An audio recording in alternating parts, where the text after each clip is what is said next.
It's Friday. You know what that means here on the Splash Play channel. It's time for another Try-Draft-A-Lon. Why we'll draft an Underdog's Best Ball Mania, DraftKings Millionaire Maker in Best Ball, and of course, Drafters Main Event Championship. In total, $4.5 million in prizes on the line today. And I am already in a room here. It was a snap fill. I was not ready to go, but it is a Friday here. Excited to get going. I forgot to even get to click my little, hey, look there. Yeah, I've made Best Ball Finals before, guys. That's my claim to fame here. But anyway, we're in the room here. We're sponsored by Drafters. As always, we'll be drafting on Drafters in the last leg of this journey. But right now, we are starting things in this Try-Draft-A-Lon with a 20-second clock BBM draft. And I'm picking in the 4 holes. I'll be coming up bright and early, it looks like. Did they change the window size? What is...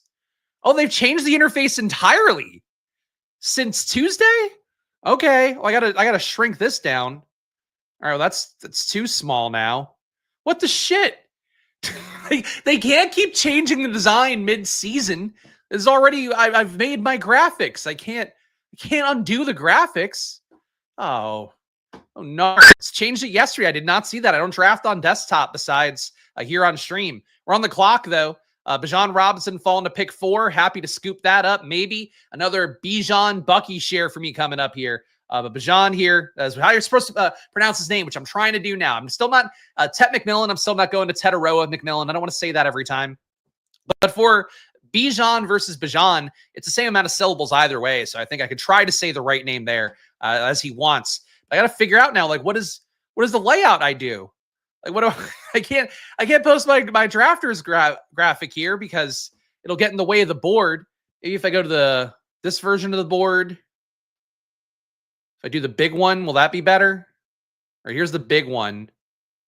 Yeah, I could put the drafters banner on here. That works. That works. All right. So now my face is in the way of the board on this one. Well, you'll know what's going on. We'll figure it out as we go here. I was not prepared for the UX change. That's on me.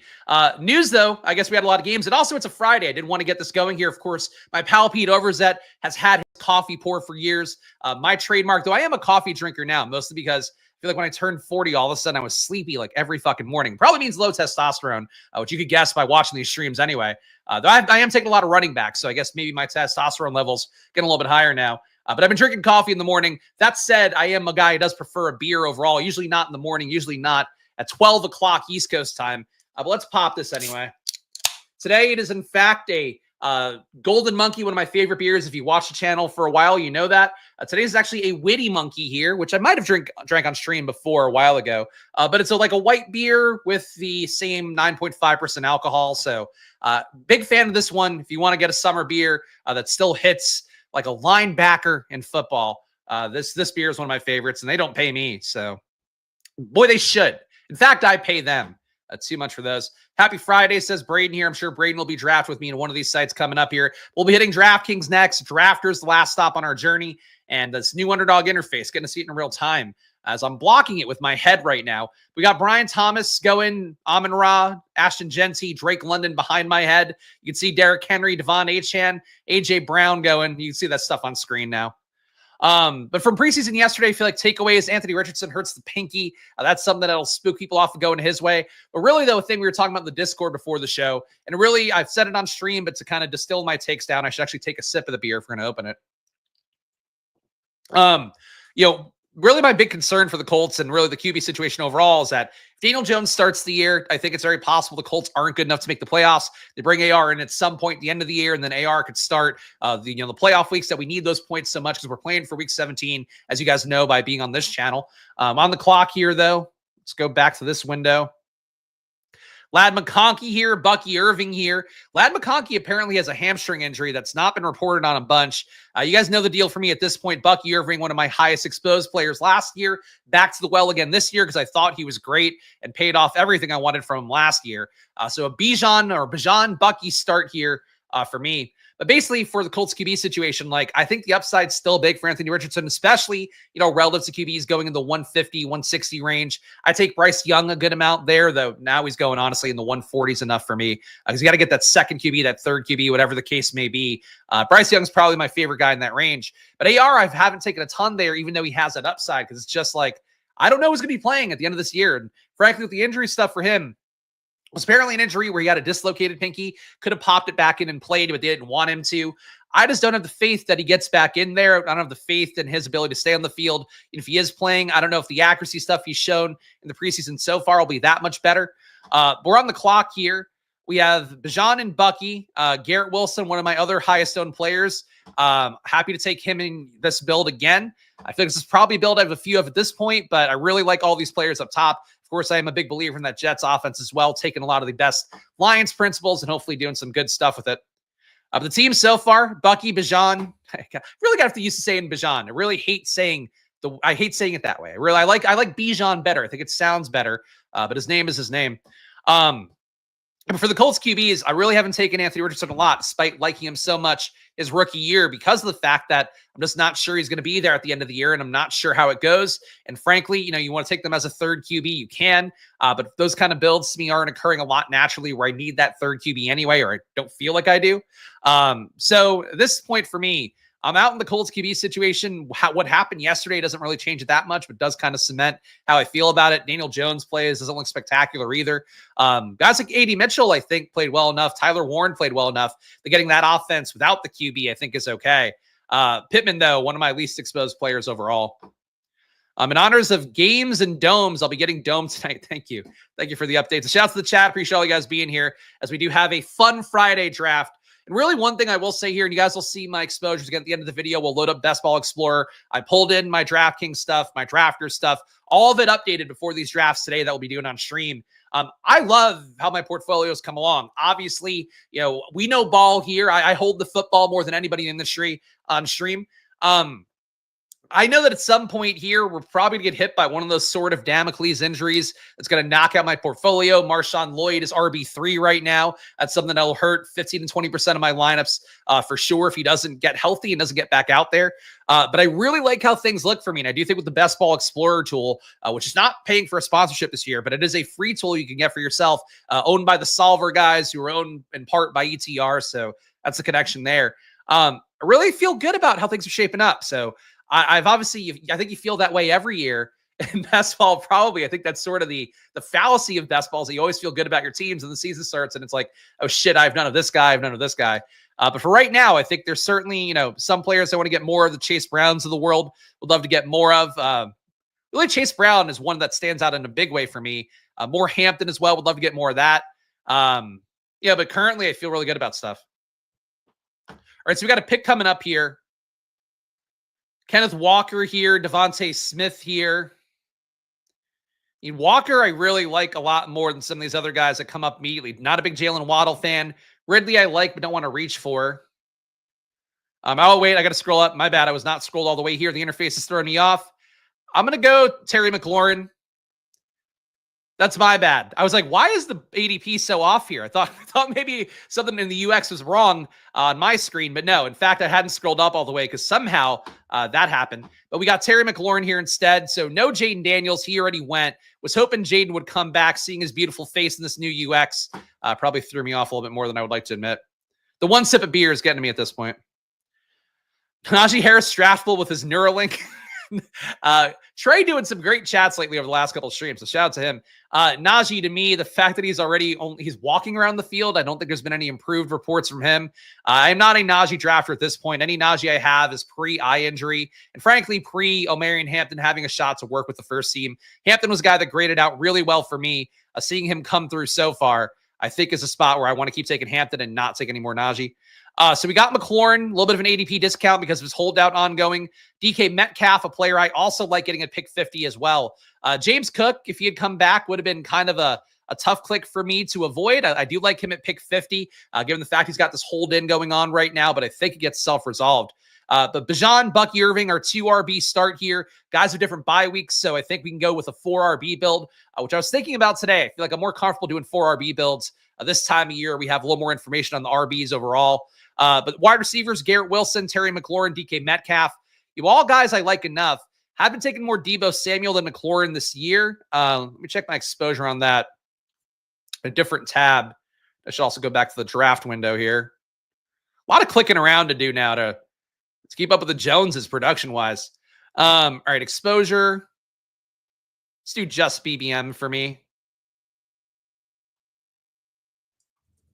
McLaurin, 8.7%. That's actually more than I would have thought. I think I've been buying the dip on McLaurin, and actually you should probably look at Best Ball Explorer as well to see how that's been in terms of my ADP and the value I'm getting on it. But I think McLaurin to me at pick 50, that price is right for me now. I've not been a big McLaurin believer. As you can see, last year in my highest exposed guys, this year I'm barely with the field on him, or, a little bit above it, but I would say just with the field. I think for McLaurin, he's one of those guys, if he goes to the 50s, I would just be happy to absorb that a little bit more. Because I think he's a better click than a lot of guys in that range. Maybe not a better click than a lot of guys where he's been going in the 40s, 30s. It's always an aggressive price tag for McLaurin that when they brought in Debo, I just really didn't feel like the touchdown equity was going to be there quite as much. I'm going to look at my exposure to McLaurin overall portfolio. So here, another part of the Best Ball Explorer tool. You can see your exposure and fees across every site put together. So this includes, I think this includes pre-draft. Let's see, McLaurin overall. I've got 9.5% McLaurin, about 10% on Underdog, 9.4% on DraftKings, lowest on Drafters. Hey, cool tool. Love the Best Ball Explorer tool. Got to make a pick, though, coming up here. All right. More at receiver seems like the move for now. Olave falling a little bit after ADP, and I'm cool with that. Olave, wide receiver 4. Again, when you take these two early RBs in particular, two guys I feel really confident in, and Bijan Robinson and Bucky Irving, we can then load up at receiver. Garrett Wilson, McLaurin, Metcalf, Olave. I think all these players, wide receiver 1s for their teams. I know the great Rashid Shaheed debate goes on some of the content out there. But to me, Olave is your wide receiver 1. Shaheed can certainly play up to that par sometimes. The Saints, though, not a team I'm crazy about. Definitely not great camp reports for them. So I certainly get people being a little bit lower on guys like Olave and Shaheed than I feel about in this particular team. Pick coming up here, though. The combo tool is the fantasy.vip tool. But as far as I'm aware, DraftKings hasn't put out more Millie Maker ownership. So if that's not updated, I'm not sure there's a lot of logic in using that tool right now.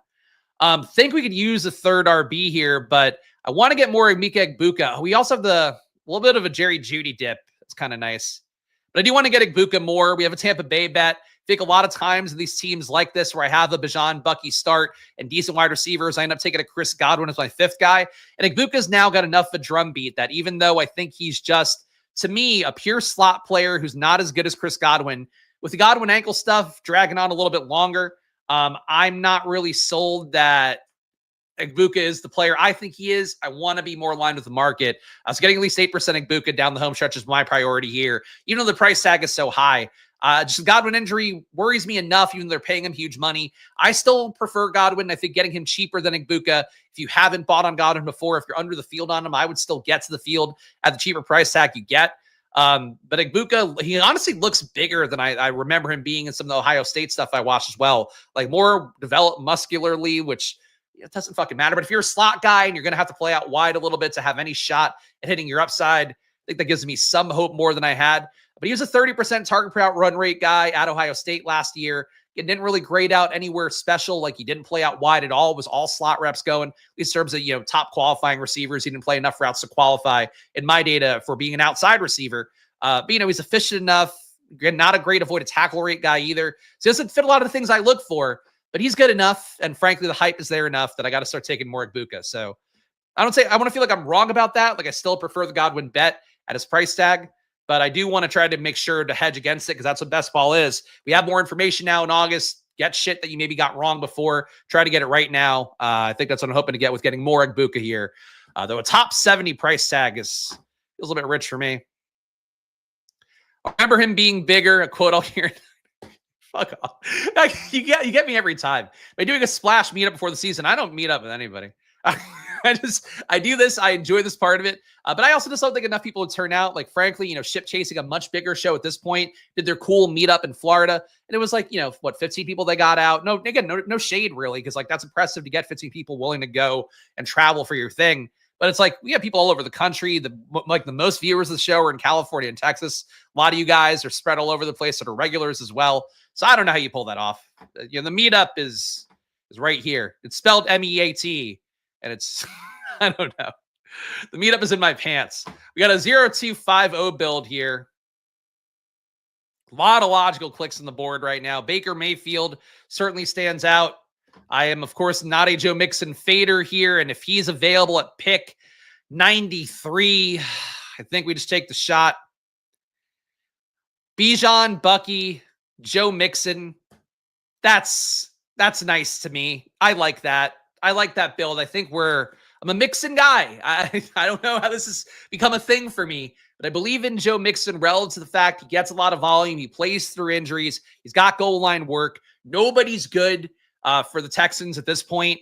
Besides him at running back, I'm not a Woody Marks believer, and it's not like the camp reports are making it sound like he's so great. Same thing for Nick Chubb right now. So Mixon getting him at pick 93 when at one point he was a top 50 pick, with the situation kind of functionally being the same besides a foot injury that's not going to linger too long into the season based on the beat reporters for the Texans. I think you scoop Joe Mixon now, and I think I feel that in my loins. All right, Baker Mayfield came back. Justin Fields also correlates with us here. But I think we got to go Baker at this point.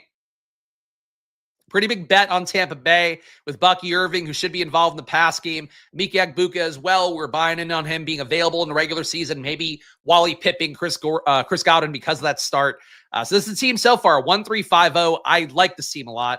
Baker Mayfield, Bijan Robinson, Bucky Irving, that killer duo up top. But I think we got enough receivers as well that I don't feel bad about skipping on a receiver the first two rounds. Joe Mixon here at pick 93. If he's your RB3 and you have this duo up top, I think this is a spot where the RB can make the flex for me a good amount. If Bijan or Bucky get hurt, I think Mixon can fill in and give me enough production. So I like the RB room a lot. Garrett Wilson, would love to get him with Fields. I don't think it's going to happen in this room. Terry McLaurin, DK Metcalf, Chris Olave, Mika Agbuka stacked up with Baker. Yeah, no tight end here is the one thing you can critique for me. Really, I do push tight end later and later, I feel like this year. And I feel like every year at this point. That said, I think you can get tight ends late. So I don't know. Feeling your plums? I do feel my plums. At that price, Mixon's a click. Got to think week 17, not week 1. Exactly. And frankly, still think pretty good shot he's available week 1, if not week 2 or 3. But it does seem like he'll be on the pup. Once you bink BBM, we'll beat up next year. Sure. I mean, I might just disappear if I went BBM. No, I couldn't do that because I would really want I would want my flowers as a content creator that I don't think I get currently. So I'd want to be able to victory lap it for an entire year and, go even full Liam mode. There's already a domain that I want to buy that I know is still available. Frankly, I should just buy, but I feel like it'd be bad luck to buy. I don't want to give it away because I think it's a really cool domain, but what my marketing would be, I have sort of a concept in mind already. But I got to actually win it, and as you guys know here, I think I know the stuff as well as anybody. I'm sure you guys feel the same way about yourselves to some extent. But I've done the work here. I've run Football Outsiders. I went there to learn more about football. Felt like I learned enough there and saw what I knew relative to that as a gambler. It was good enough to kind of carry me through. Been doing it on my own now for enough years. It would be nice to kind of have that as the final level, the final boss here, beating The Rock. Beating M. Bison in Street Fighter. That's to me what winning a BBM would do. I don't think I'd feel the same way winning a pit bull, but I would take the money. The money would spend just as well. I'd feel pretty good winning DK Millie drafters as well, especially not maxing those out. I think there's going to be what happens for me this year. We have a 1-3-5-0. Fields didn't come all the way back. Not a surprise. Drake May did come all the way back, though. Tyjae Spears, one of my other favorite players on the year, but I just don't think we need that fourth RB yet. And Drake May, a player that, I've had the other side of it. A lot of Jets with Justin Fields. Week 17 correlation here. Getting the New England side with Drake May, I think works for me. I'm not a big Drake May believer, as you guys know. I really hated the Drake May versus Jaden Daniels debate last year because I just didn't think it was correct for people that were taking the Drake May side. But Drake May this year, I don't know. Preseason reports aren't great, to be honest, but they're good enough. And I think really he played well enough fantasy-wise that we'll take the shot here, even though my personal feeling is that he is overhyped Ryan Tannehill potentially in this offense. We'll see. We'll switch to the big board. I'll switch to the big board in when we get past my picks here. If I switch to the big board in between, it gets a little bit hard for me to get the clicks in time is what I'm feeling right here. That might be my fault as much as anybody. I admit that. Hey, shouts to you guys. Summer Fridays here. Ramondre goes, I would have been happy to take Ramondre my little New England Jets bet here. That's okay. That's okay. Tight ends here, pretty appealing. Trey Harris, not appealing. Tyjae Spears, the most appealing. My current highest exposed player across every platform. Tyjae, it's it. Wide receiver 4, Tyjae. Love my top 5 at receiver. We got a Baker Mayfield, Drake May start. Bijan Robinson, Bucky Irving, Joe Mixon at pick 93. Tyjae Spears. Wide receiver, Garrett Wilson, Terry McLaurin, DK Metcalf, Chris Olave, and Mika Egbuka. I mean, we've got New England Jets correlation, though we need to get a New England receiver, I think, to really feel good about that. Got no Tampa Bay, Miami, just Tampa Bay on that side. So we got to get a little bit more to fully make this pop for week 17 like we're hoping for. That's a tough critique. Drake May equals Colt McCoy. I don't know about that. Shout out Melissa here. Spags and busy as hell with the day job. Found some time to jump on. Glad to see you here. Melissa, be drafted on DraftKings next too, which I know you love if you want to get in there. I want the big board. That's what she said. Thank you. Thank you for that. I don't think anybody wants their dick to be referred to as the big board. Other preseason news to talk about, I guess. Really nothing I'm that crazy about right now. Torrey Horton catching a touchdown yesterday. I think a solid solidifying of priors there. George Holani was the only thing I got right in the one lineup I put in for the preseason DFS slate yesterday. Everything else was awful. I put in Cooper Rush in that team. He barely played. Did not feel good. I also didn't do any real work for it. I was like, I'll just put one lineup in for fun, like the lotto ticket it is. And the team was dog shit. So I cashed my first slate, that Chargers Hall of Fame game, cashed in the showdown. I did not cash yesterday on that slate. Wasn't even fucking close. But got George Holani right, got Torrey Horton right in terms of those guys being on a winning lineup.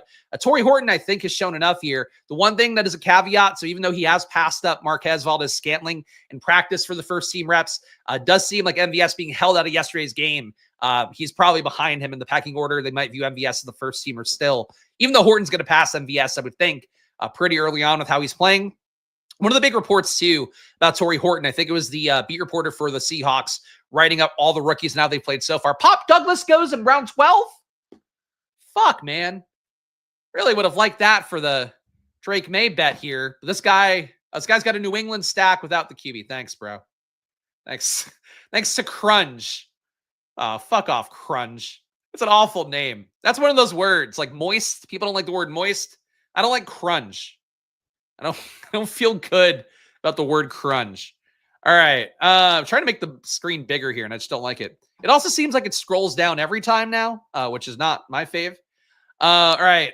Tight end David Njoku falling to pick 140 here. Harold Fannin is working with the first team a little bit. So I'm going to go David Njoku here. I still think that Njoku is your obvious tight end 1 for Cleveland, and also guy that's got enough contract money there. And also Joe Flacco trending towards being the starter, I think is a positive. And frankly, if you get Shador out there, I'll try to go to the big board for you guys. If you get Shador out there, if you get Dylan Gabriel out there, those guys are going to love the tight end. Kenny Pickett too. Like these are all guys who are going to be pretty tight end friendly. So they can Njoku is still a fine click, but he goes at 140 here. I just need a tight end. So easy enough. And we have a bet on DK Metcalf. So technically I have a Cleveland-Pittsburgh bet going right now. Yeah, that's okay. I don't mind that. Worst fucking candy, Crunch? Like Crunch bars, I don't think it's the worst candy. But I hope there's not a candy named Crunch. That would be the least appealing candy I've ever heard of in my life. I do not want to eat Crunch. All right, I think we could use a little more at receiver at this point. Josh Palmer stands out for me. Trey Harris, enough of an ADP value at this point to take that shot, but really don't love the price tag. I do want to get more Brenton Strange, but I like Josh Palmer the most here. Think he props at the projection a little bit. And Trey Harris, it sucks because I really like Trey Harris coming out of Ole Miss. And I don't think he's dead in the water either. I just don't want to pay any price tag for Trey Harris. I just think he's carrying, especially an underdog that doesn't update his ADPs as frequently as DraftKings and drafters do. For whatever reason, it ends up being a little bit lowly, slow to kind of catch up to the market ADPs. I really don't want to get Trey Harris at all with any sort of carrying of that, top 100 ADP he had for a while. And again, he's talented enough, really one of the best EPA and target earning receivers I've ever graded out based on my data that I pull in from Sports Info Solutions. But I just don't see what the pathway is with Keenan Allen signing for almost $9 million. Like that's starter money. He didn't get we might cut you money. He got legit money. That said, like we talked about in the beginning of the video, Vlad McConkey's hamstring is banged up as well. I might explain the Keenan Allen bet a little bit more because they might want to slow roll Ladd a little bit or limit him overall if their hamstring thing has been reoccurring, which I think wish our guy Adams still watch the show with regularity, or at least live. But like I think he had that same injury in college too. So reoccurring hamstring for Ladd, and he might have had it last year. I don't want to speak totally out of turn with it. Fucking Hunter Henry goes as well. These two guys just picking off all the New England stack partners. Gonna take Keyshawn Butte or Mac Hollins coming up later. That's terrible. That's terrible. Jaden Blue goes here in the 13-11 pick. I'd love to see the number. Pick 155. I guess you have to on-hover on it. At pick 155, Jaden Blue goes. Jaden Blue got carted off yesterday at practice. People overreact to that a little bit. Again, carts in the preseason just might be because the tent or the medical facility is a little bit too far. But Blue, apparently not a serious injury. I think it was a bone bruise. Actually, that was what it was a bone bruise. So not anything that's going to hold him out long term. If you like Jaden Blue, buy the dip on him. But Blue and Miles Sanders currently banged up. So I feel like Javonte Williams, in my opinion, going to easily cakewalk to the RB1 job, even though I don't think he's great shakes. But, that's how it's looking. QJ is officially over. I mean, he's, I think, less over than Trey Harris is, to be honest. I think he'll be out there and in the mix a little bit more than Trey will. I think Trey, them signing Keenan Allen, I don't think was a good sign for either Ladd's health or how they feel about QJ and Trey Harris. Sort of how I would read that. 2-4-6-1 build here. We've gotten sniped on every New England player of note. A lot of QBs here. Quinshon Judkins here, who I haven't taken since the arrest. Doesn't seem like he's going to have legal proceedings anytime soon either. I don't think you draft Judkins at all. We need more tight end, though. Zach Ertz is a tight end, and he's not stacked up with anything. But frankly, Cade Otton, Hunter Henry's already gone. We need a third tight end with that situation anyway. So Zach Ertz here, pick 165. I've been targeted a lot by Jaden in the red zone based on preseason reports. So nothing's changed there. Zach Ertz is your top tight end for the Washington. And as long as he stays healthy, I think he's in for a good year. Let's see. More bullish on Trey Harris now with Keenan. Think he's a way better chance to be the sacrificial X full-time over QJ. But it's still going to be, you're missing out on all the 12 personnel reps because he's not going to play ahead, most likely, of Keenan Allen there. And I think, too, again, you're adding another body to that room who just gets more routes. It's not a good thing for either guy. So, again, if Trey Harris certainly has a price where you could pick him up, where did he go here? He ended up going at this pick 153. I think that's about right for him. I'd rather have Keenan Allen over him for sure, and Keenan Allen went right before him. 2-4-6-2 build here. Bryce Young hanging around way after ADP. I was going to wait to take Aaron Rodgers later on, given the Pittsburgh-Cleveland bet we have. But I think getting Bryce Young for this cheap is too good of a deal as a QB3. Same bye week as Drake May. That doesn't matter that much because we've got Baker Mayfield. But a Baker, Drake May, Bryce Young team here. I think possible to get him some stack partners later on here. And I think possible to get him some week 17 correlation later on in the draft as well. But one of my theories, which I think Mike Leone over at ETR has said out loud before in content, is that in general at QB, like if you have a QB faller, 20 spots after ADP, you want to take that guy over your logical stack partner who's now at that ADP. And I would guess, projection-wise, Bryce Young versus Aaron Rodgers. I don't hate Aaron Rodgers, but I think Bryce Young is a better click overall. I'm willing to take Bryce Young in the 120 to 130 range if I'm dead in the water at QB and everything else has been taken. So getting him at pick 170, I just don't think it's correct. Sorry, I should be going back to the big board here, but talking Bryce Young, which just gets me so excited. If Trey goes where QJ was, and QJ is completely undraftable, QJ is an old regime pick, though Harbaugh talked him up a lot. Certainly, I agree with the fact that, these guys did take Trey Harris with good draft capital, paid him almost 100% guaranteed money. I think it was like 70 to 80% is what he got with where he got drafted. Gave him pretty good money. So I think that's certainly a sign in what they believe in Trey Harris. But it's the year one pathway is still, you're asking for a lot of things to happen now. You're paying Keenan Allen a lot of money, which means that you now need him, I think, to go down most likely. All right, 3-4-6-2 build here.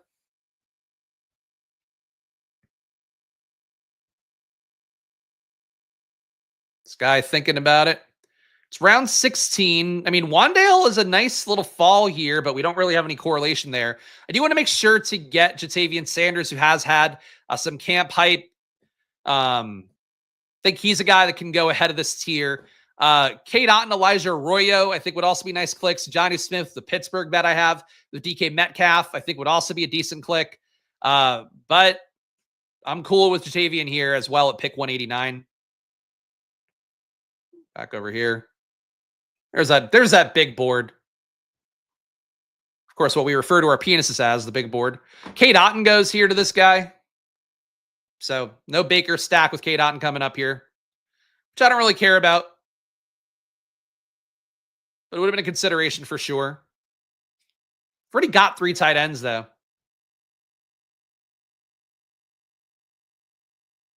Would have definitely considered Wandale Robinson. So people are down in the Roschon Johnson news and the fact that he's not working as the primary backup to DeAndre Swift. It's been Kyle Monangai working in as like the actual RB2. That's because Roschon Johnson is there for the goal line reps and he's there for third downs. I would rather have the third down and goal line back as opposed to the pure contingent back.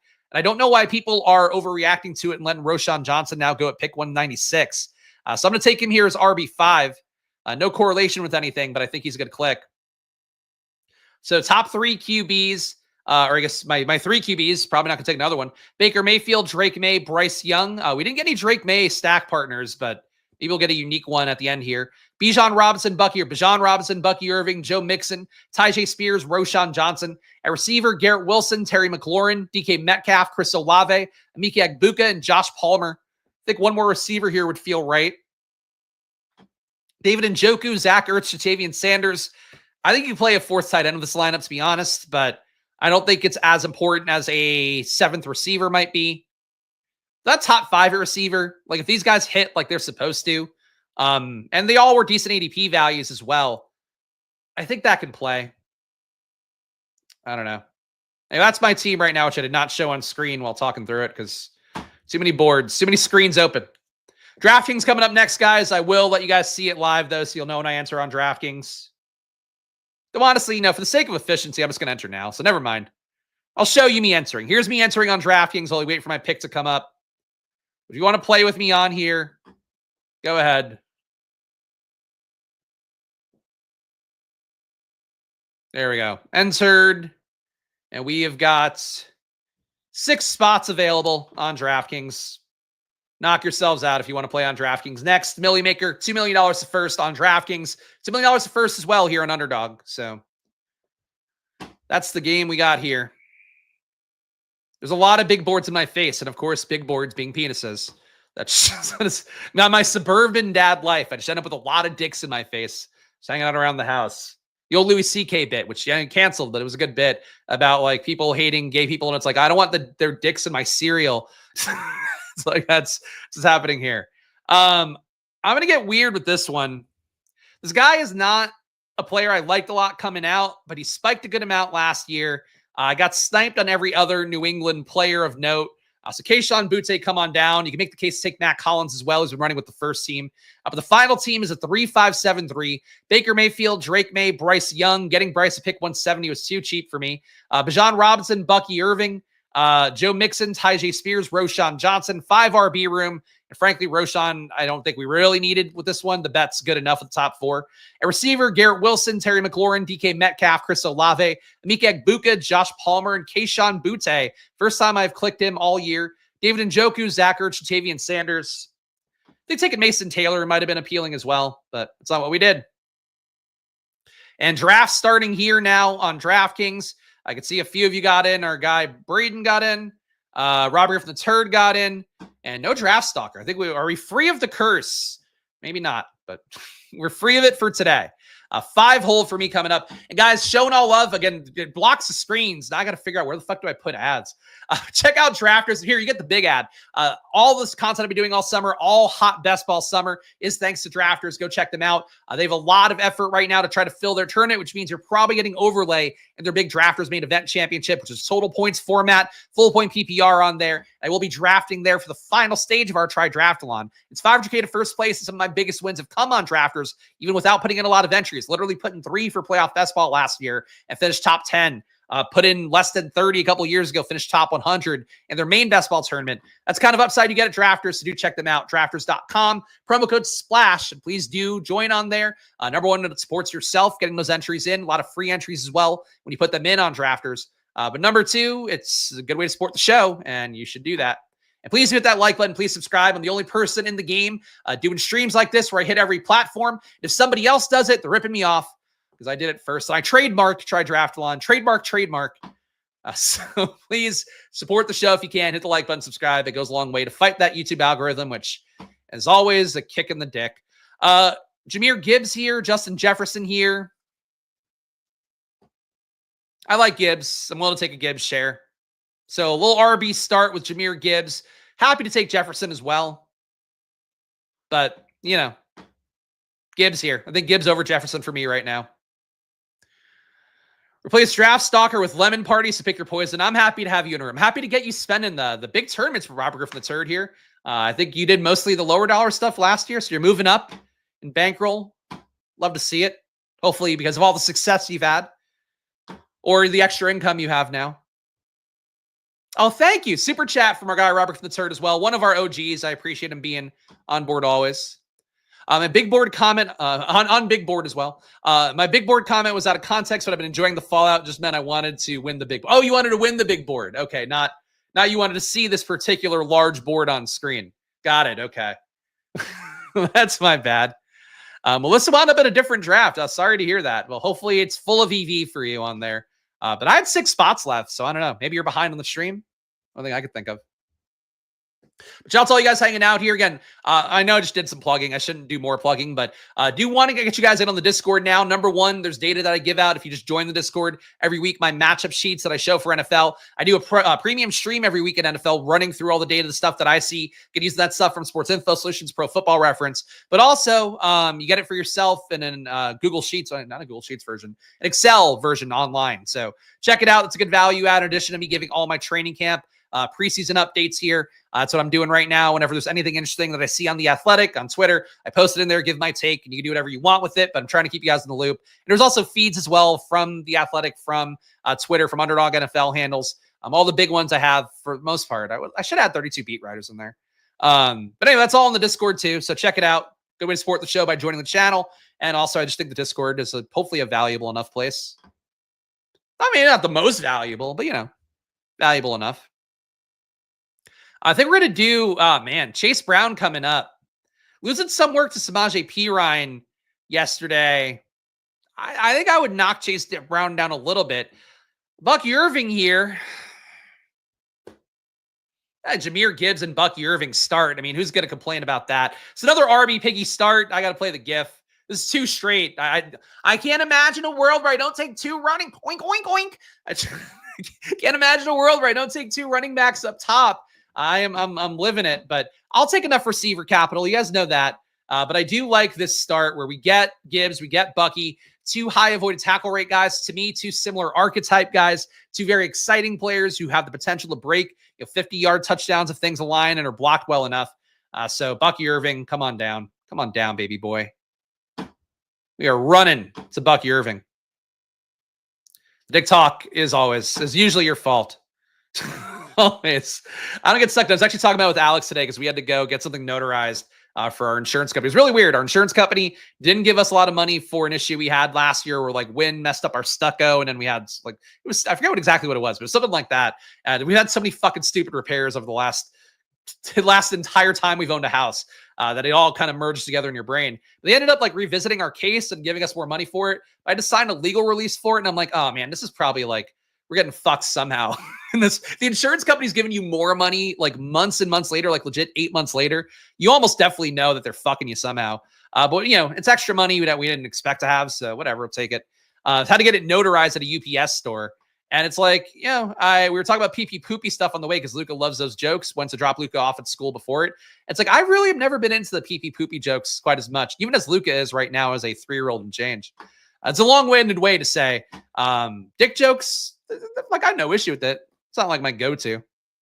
Josh Allen, Lamar Jackson here, elite QB to make up with the fact that we've taken no receivers so far. JSN, I think probably undervalued in PPR. I think Kyren Williams kind of a fun click too. Fuck it.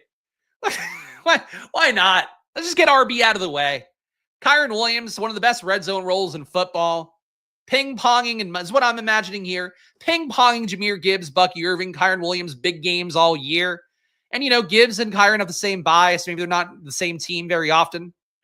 I'll do that. Why not? Why not? No receivers through 3. Who cares? It's Friday. I got to drink more of the beer, so at least I can blame that for this team I'm drafting. I like Kyren, though. I like Kyren at pick 40. Thought that was a great price for him. I like Kyren pick 30. I'm cool with that. See, my stucco was his bestest. No insurance companies right now are auditing like crazy. Sometimes it works out in your favor. They probably owed you the money. Okay. I mean, they had paid out for us already. They just paid out for a lot less, but whatever. We got it done. And we also had to get like vinyl siding put on. They also, the weird thing about insurance to me with home stuff, and if you guys own a house, maybe you probably still don't care. If you guys don't own a house, you really don't care. I get it. But when you do own a house, it's the most important thing in your life, and you end up talking about it way more than you'd like to. It's always odd to me with insurance stuff, though. Like, you put a claim in, these things cost X amount of money. It's bizarre to me that the insurance company is like, yeah, here's what we think it should cost. And it's like, and that's just what they give you. Like, it doesn't fucking make sense that it's like, okay, here's what I actually had to pay in real life. Like, we had huge flooding in the basement right after Luca was born. So our first year here, towards the end of our first year here. And you guys might remember that knocked me off Splash Play for like a month, and at least being in the studio here. And basically, like, we ended up getting a fractional amount, and also the basement didn't get redone to the same level because they didn't have door frames and stuff that were the same as what we had before. So, like, because they'd ripped them off out of concern of there being mold from the flooding. It's like, how do they get away? How does insurance get away with that? Where it's like, I didn't even get the basement back to what it was, and I have insurance to cover this stuff, and they don't actually let you get the full value of what you had previously. I don't know. Doesn't make sense to me, but that's why they get shot. We're being real about it, Breece Hall is falling. Let's keep taking more running backs. That's a fair critique. Dick jokes aren't my thing. Also, the meetup is in my pants. All right, yeah, you know what? I did do that. I did do that. All right, so we're getting avalanched a little bit here. I do think Breece Hall is an appreciable value at this point. I don't think we need the 4th RB.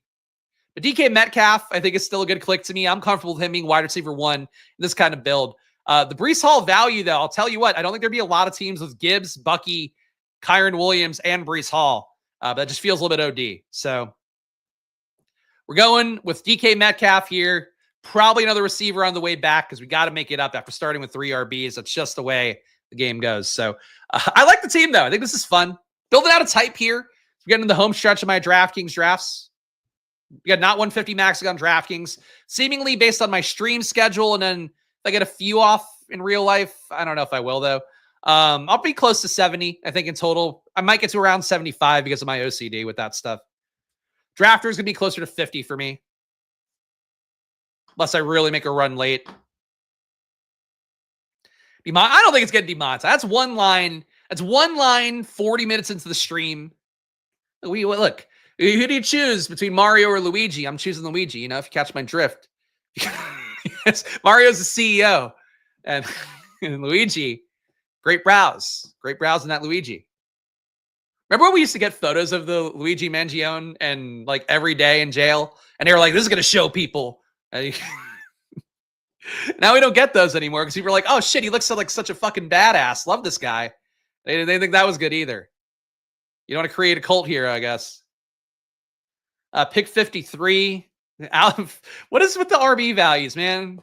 I got enough RBs. I don't need more RBs. Boy, are they tempting. All right, Kamara goes. That's good because I don't really want Chuba Hubbard that much. Devontae Smith, Calvin Ridley. Any correlation here? No. I think Ridley, in terms of just pure upside, he might be my preferred choice here.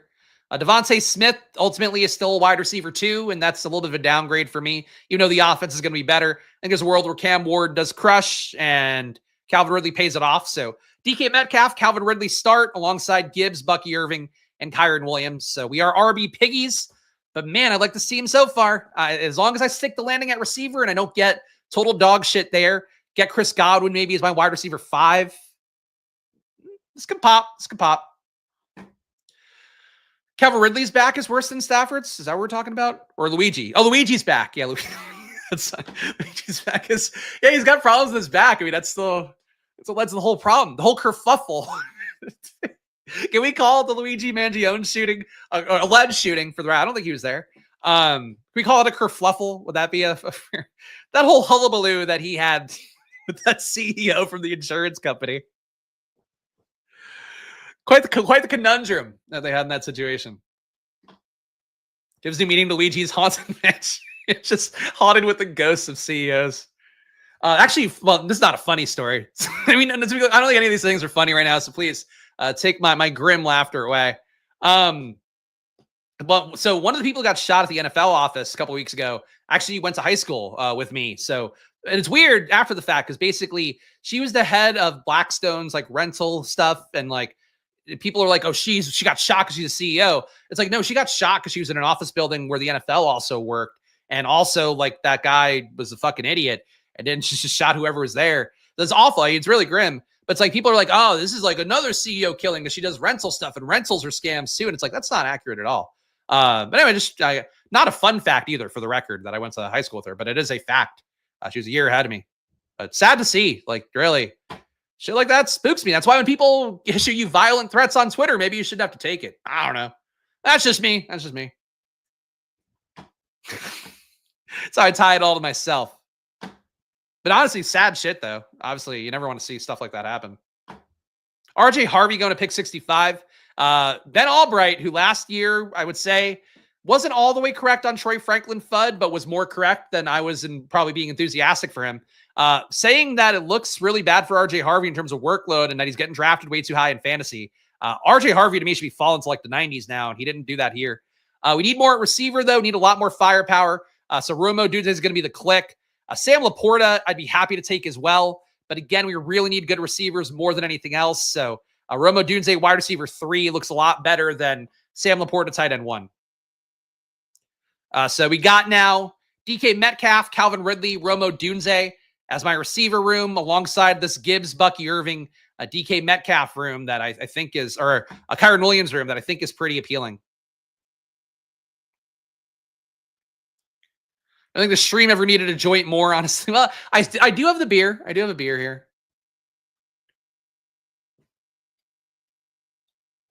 That still counts. That's like a joint in some ways. It slows you down. Insurance company only paid actual cash value on the CEO's claim. This insurance being insurance. Well, there you go. Sums it up well enough. Kerfluffle is fine. I just think it's funny to call like, oh, this situation a kerfluffle. I think those are the things that make me laugh. Anyway, guys, we're going to need it now. Just one more quick pander here. Please hit the like button. Please subscribe. Really, the like button is an ongoing battle with me versus the like button. But look, at this stage, a lot of you guys here are in for the info I give. But also, we got to keep it interesting for me. So please hit the like button if you enjoy this content. Subscribe, whatever. Help me fight off the downvoters that don't like jokes about Luigi's. They're racist against Mario Brothers. People that downvote. I think we all know that. Need more capital at receiver coming up here. Only 3 receivers in so far. Some guys here that, I mean, I have a real lean at receiver between the 2 guys on the screen right now. But I'll save that spiel until we see what M. Dahl does in front of me with pick 76. You think about it. You think about it. All right, Juwan Jennings, that sucks. Wanted Juwan Jennings there.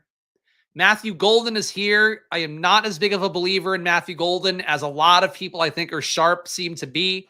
I do like Jordan Addison, though, at this range, and I'm going to take him instead. I don't care about a 3-game suspension. We get some Detroit-Minnesota correlation. The Matthew Golden hype, I can't get on board with. He just didn't earn targets last year at Texas. I know people love to blame Quinn Ewers, but you could still earn targets from a shitty QB. The QB still has to throw the ball to somebody. He didn't do it. I know he's really fast. I know there's like hype on him. I know he's kind of playing outside a little bit. The Wicks has been banged up, and I think that's a part of it. I just hate that price tag for Golden. I don't think people who are going nuts in him understand how mid of a player he was, besides the one big spike game in the playoff. And everybody saw him was like, here's the upside. The upside's there, but I don't think the Packers offense is going to work the way people expect. Like, you're going to have Romeo Doubs out there. Apparently, he looks the best in camp he ever has. People saying, or beat reporters who are going to the practice for the Packers, saying Romeo Doubs actually looks fast out there. And maybe just caught it from Matthew Golden being on the team. But like, I just am not sold on Golden at that price tag. There's no role there that he's taking over that he's going to be so great at. And again, he's just not as good of a route guy, not as good of a target earner as Wicks was. Wicks was a 30% target route run rate guy last year. So Golden here at pick 84 after some of these guys, fine. I would take Addison. I would take Jennings over him. I wouldn't take Reed over him at this stage. No respect to our guy Ross. Still willing to take Shakir over Golden. I think Golden's a little overpriced. He and Reed both are frankly overpriced, but that's one of my takes there. If you want to fade it, whatever. Our guy Sammy here. Let's go Buffalo indeed. Shakir gets drafted. That's always good to see. Shakir on pace to play week 1, apparently. Kind of reiterated what he had said with one of his quotes. I think somebody had dropped it in chat when I was on stream a couple days ago. Basically, for Shakir, he was a guy that expected to be able to play week 1 with a diminished route tree because of having that high ankle sprain. I think McDermott had said the same thing a couple days ago as well. So it seems like Shakir on pace to play week 1, and people are downgrading him, I guess, because of the potential for a reoccurring high ankle sprain, I guess. I get being a little bit down on him. I still think you're playing for week 17. You're playing for a guy who was throughout this entire drafts process going for the most part around pick 70 ADP wise. I think you absorb Khalil Shakir if you can, but that's me. All the options sucked at 80. I get it. So I feel with some of these receivers, I don't like as much as the RBs that are going by, but I've made my RB bet pretty aggressively as it is. All right, we have a 0-3-4-0. So another receiver would be nice here. Cooper Kupp hanging around.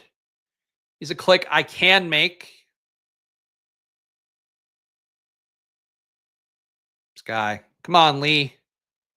The Calvin Candy avatar. I feel like 2025, I probably wouldn't rock that.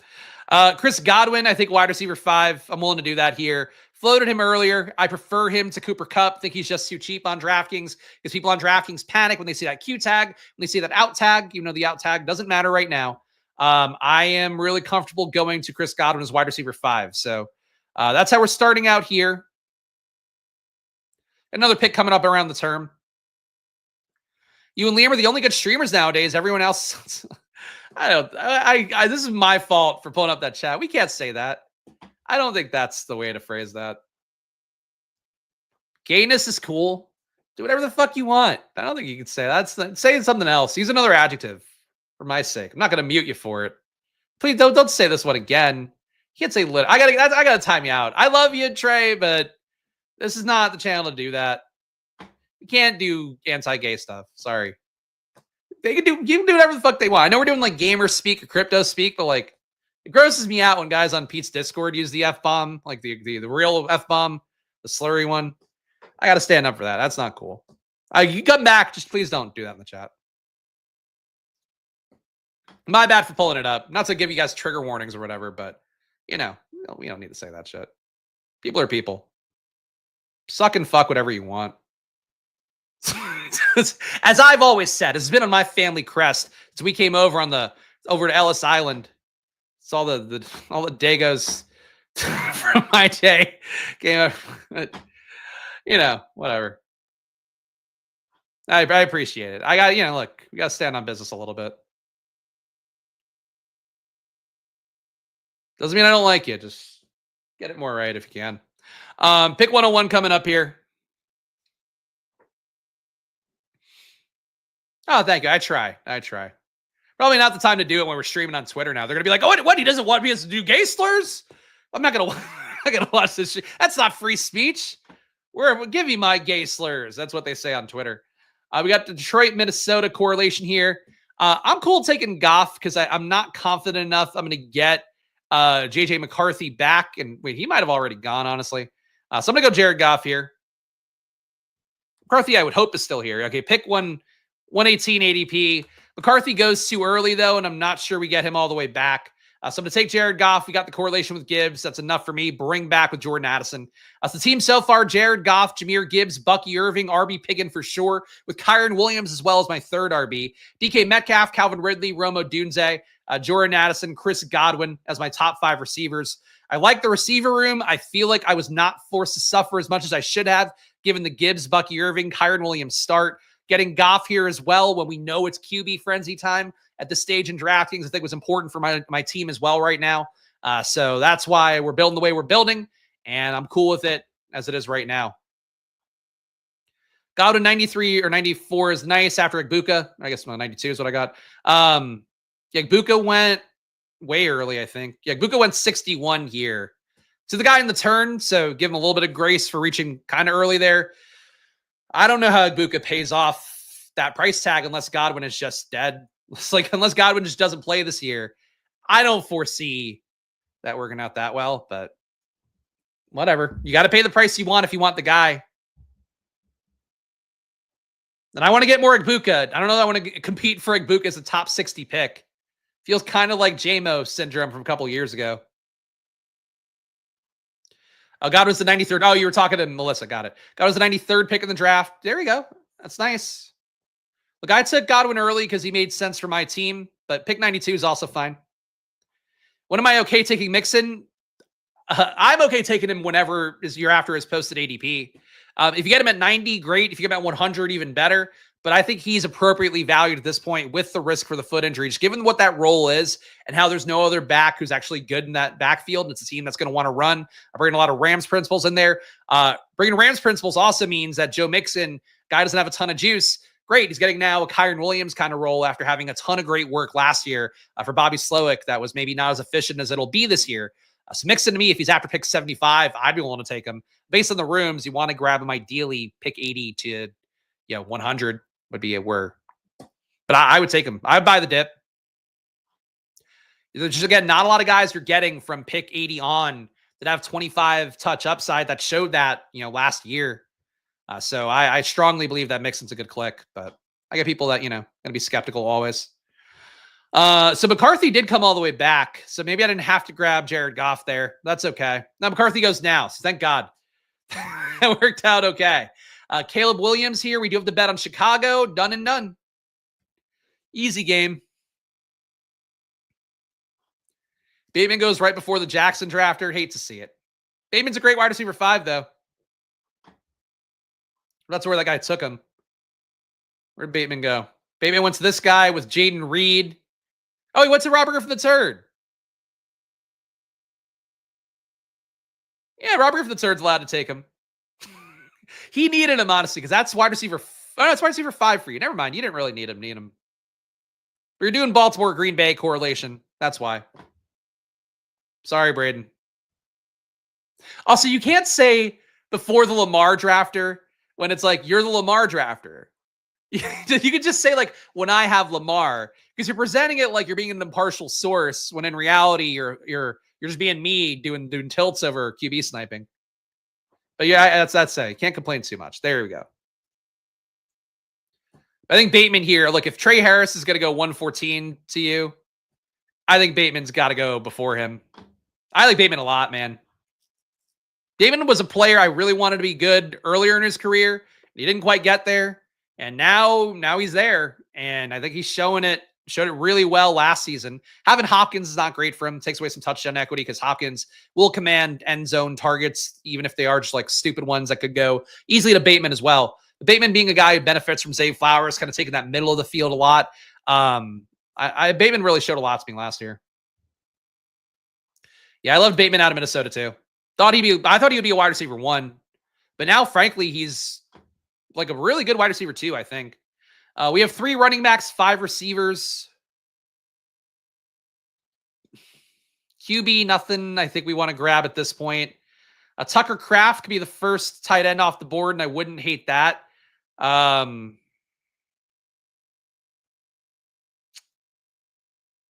are a little bit of a tier break at receiver, in my opinion. So I'm going to grab Christian Kirk. I think Tucker Kraft, a nice click at this range. He's got the groin injury, which I don't know if he's returned for practice from yet. Oh, he was back on Tuesday. Good to see that. Suckercraft back in practice. Really, his ADP fell for no real reason. I guess including for me here. But I think we needed one more receiver and more. I'm cool with my top 5, but I feel like because of Godwin being maybe slow to start the year, Addison missing 3 games now confirmed, Christian Kirk at least gives us some PPR upside that we might need more, especially given the fact that like Metcalf, Ridley, Odunze, those are not super elite receiver clicks. So wanted to get the wide receiver 6 in, but 2-3-6-0 build right now. 3 RBs took really early guys with Gibbs, Bucky, and Kyren Williams in the first 3 rounds. So we're not hitting RB again yet, but still probably when it gets to 5 in this build, I think. So at some point we'll go to RB once more.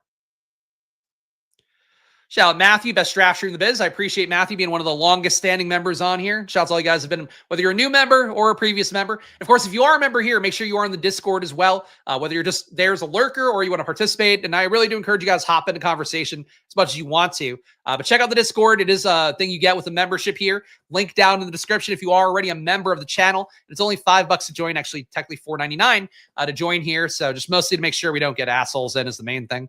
And of course, Drafters, the presenting sponsor of these streams, use that $100 deposit match on Drafters right now. I will be drafting on Drafters next. I will tip you guys off on stream to when I do it. So if you want to get in and draft with me in a moment coming up here, use that promo code SPLASH to get your $100 deposit match. Start taking advantage of that Best Ball Main Event Championships likelihood of not filling, I think is an important thing here. Overlay in any DFS format, any best ball format. Most important thing for your bankroll is trying to capitalize on overlay. On DraftKings, that means you get wild card entries that advance, even if the teams aren't, advancing in their pods. On Drafters, it's just more money that goes to you. Basically, you end up finishing potentially like 100 spots higher than you would otherwise, and your payout's 100 spots higher. That matters a lot on Drafters. When I finished top 100 on Drafters a couple of years ago, I definitely benefited from the fact there was overlay there because that team, frankly, the team wasn't bad or anything, but like wasn't really top 100, I don't think. All right, so we have our 2 QBs at this point. I think a third would be nice to get. Need to get tight end, though. Tight end is getting pretty sweaty here. Another RB would not be bad either. I think a Ray Davis bet is not a bad one to me here. We took Gibbs, took Bucky. We're now making kind of an anti-bet for James Cook going in a similar range as, I guess, some of these RBs might go. And Ray Davis was a touchdown, I wouldn't say a touchdown hound last year, but got himself over 1 red zone opportunity a game. Actually, might have been closer to 2. Check that. Ray Davis, 1.3 red zone carries a game. The James Cook hold-in is ongoing. I don't think James Cook, if he gets paid, is going to lose opportunity or anything. But, maybe they keep him fresher. Maybe don't worry about his touchdown upside quite as much if he does get paid in some sort of extension with the Bills. That would be, I guess, my hope for Ray Davis. Keenan Allen going to pick 143 here. That is the new price tag for him. I think it's totally fair. A little bit hard for me to click it at this stage, given the fact that I have over 20% Keenan Allen on every site, going much cheaper. But for you guys who are Keenan Allen watchers, he is in the thumbnail, and we'll see him in my exposure at the end of the video on Best Ball Explorer. I think that price tag's fine. Just it's a total sticker shock for my brain right now. Could be a 4 RB team. I agree. I think with the 20 rounds, they'll still be tempted to take a 5th, maybe even a 6th running back. But, just kind of depends how the other positions flesh out. But, like, honestly, for me, starting wide receivers so late, I'm pretty comfortable with that top 6 I have right now. The pick coming up.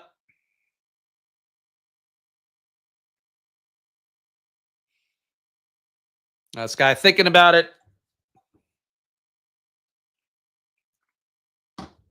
Keenan PPR is a good click. I agree. And again, Ladd McConkey having any sort of hamstring injury at this stage, I think a good thing, unfortunately, for Keenan Allen. Low value on Tua. Bryce Young hanging around. Dylan Sampson would be a swing. Man. I mean, we've got a pretty big Tampa Bay bet. I am going to take Tua as QB3 here. So no Miami correlation yet, but this is the thing I've talked about. I don't have the Tampa Bay stack. I can do a Week 17 correlation for Tampa Bay Miami and have a meaningful bring back to Bucky Irving and Chris Godwin. So I'm going to try to do that with Tua here. But really, I needed a third QB somewhere anyway. Aaron Rodgers would be fine frankly, this could be a 4 QB build at this stage because I feel good at receiver, feel good enough at RB. Still need a lot of tight end, obviously, given that I've got 0. This is gonna be an interestingly balanced team, I think. For again, how I did a weird team on Stochastic yesterday too, but I'm just kind of comfortable building weird teams where I have the draft capital still aligned in my brain. Like Christian Kirk is wide receiver 6 for me. Normally, if he's wide receiver 5, that's good enough. Of course, we did take RB here pretty heavy in the first 3 rounds. You could see again if you're tuning in just now, Gibbs, Bucky, and Kyren up top. But again, just throwing in 5 receivers in a row. Got Jared Goff, who's a QB that's going to give us enough points generally. Caleb Williams, another guy, should give us good baseline points. One of those guys goes down. Tua will hopefully give us 10 to 15 in a given week. I think we got to get some correlation for the guys in the lineup more so. But that's something I got to figure out down the stretch. Isaiah Likely, this foot injury, that really doesn't matter that much because he'll be in early in the season. Pick 159 here. I think that's a nice price tag for him. Definitely some rooms I've grabbed Isaiah Likely, both on DraftKings and Underdog. 170s, 180s, so there is still a dip potential in there. That price tag, I think, to me, should be like 160 is the lowest he should go. Need some more at tight end. Tillman, not a bad click here. Braylon Allen, I think a really nice click here to round out the room. That was a weird noise. I'm going to go Braylon Allen. I like that. Wait, no, did I time out on Tillman? No, I got Braylon Allen. Okay, that's Sony made a fast click after me. So Braylon Allen's my pick. He's my 5th RB, and now I'm done at RB. I'm okay with Tillman. We do have the Pittsburgh bet with DK Metcalf, so I don't think Tillman would have been an insane click. I just think my top 6 at receiver is good enough. Like, I'm not as worried about it as I feel like I should be, given that I started with Gibbs, Bucky, and Kyren Williams. So 3-5-6-0 build right now. Still have to throw a lot of capital at tight end. But the RB room absolutely is done now. Receiver room, I'll tack on 1 more, 2 more. We've got 3 QBs. What more do I need? What more do you need in life? You know? Eric hadn't had too much Likely. Enjoy buying the dip. I agree. He was going a little too frothy for me before, like especially given that I do think Mark Andrews going to generally be safely ahead of Isaiah Likely in most situations. But, you know, like the upside's there, getting a share of the Baltimore offense, as we saw, frankly, yesterday in the preseason. Like the Baltimore offense is going to be popping, I think, no matter who's out there for the most part. So getting Isaiah Likely anywhere cheaper, getting any shares of a good offense cheaper, I think always going to be a positive. We got a pick coming up here. I think Mdahl usually takes the whole clock. No, that time he went fast. Shout out Mdahl. Need some tight ends, and I think now's the time to start doing it. Hunter Henry, not a click that I'm like super stoked about, but I think he's a decent one. Chikakonkwo, another one I wouldn't mind. I'm going to go Hunter Henry here. Just kind of strapping into, in my opinion, and what I'm going to do, I'm going to take like 4 straight tight ends here. Why did it not update? What is going on here? Oh, you know what? Never mind. Hunter Henry, because I have no other tight ends. That's why. I'm an idiot. Hunter Henry, first tight end off the board, and I think we are strapping in to take 4 today. Even 5 if they're real bad tight ends. But I'm cool with how the team's shaping up.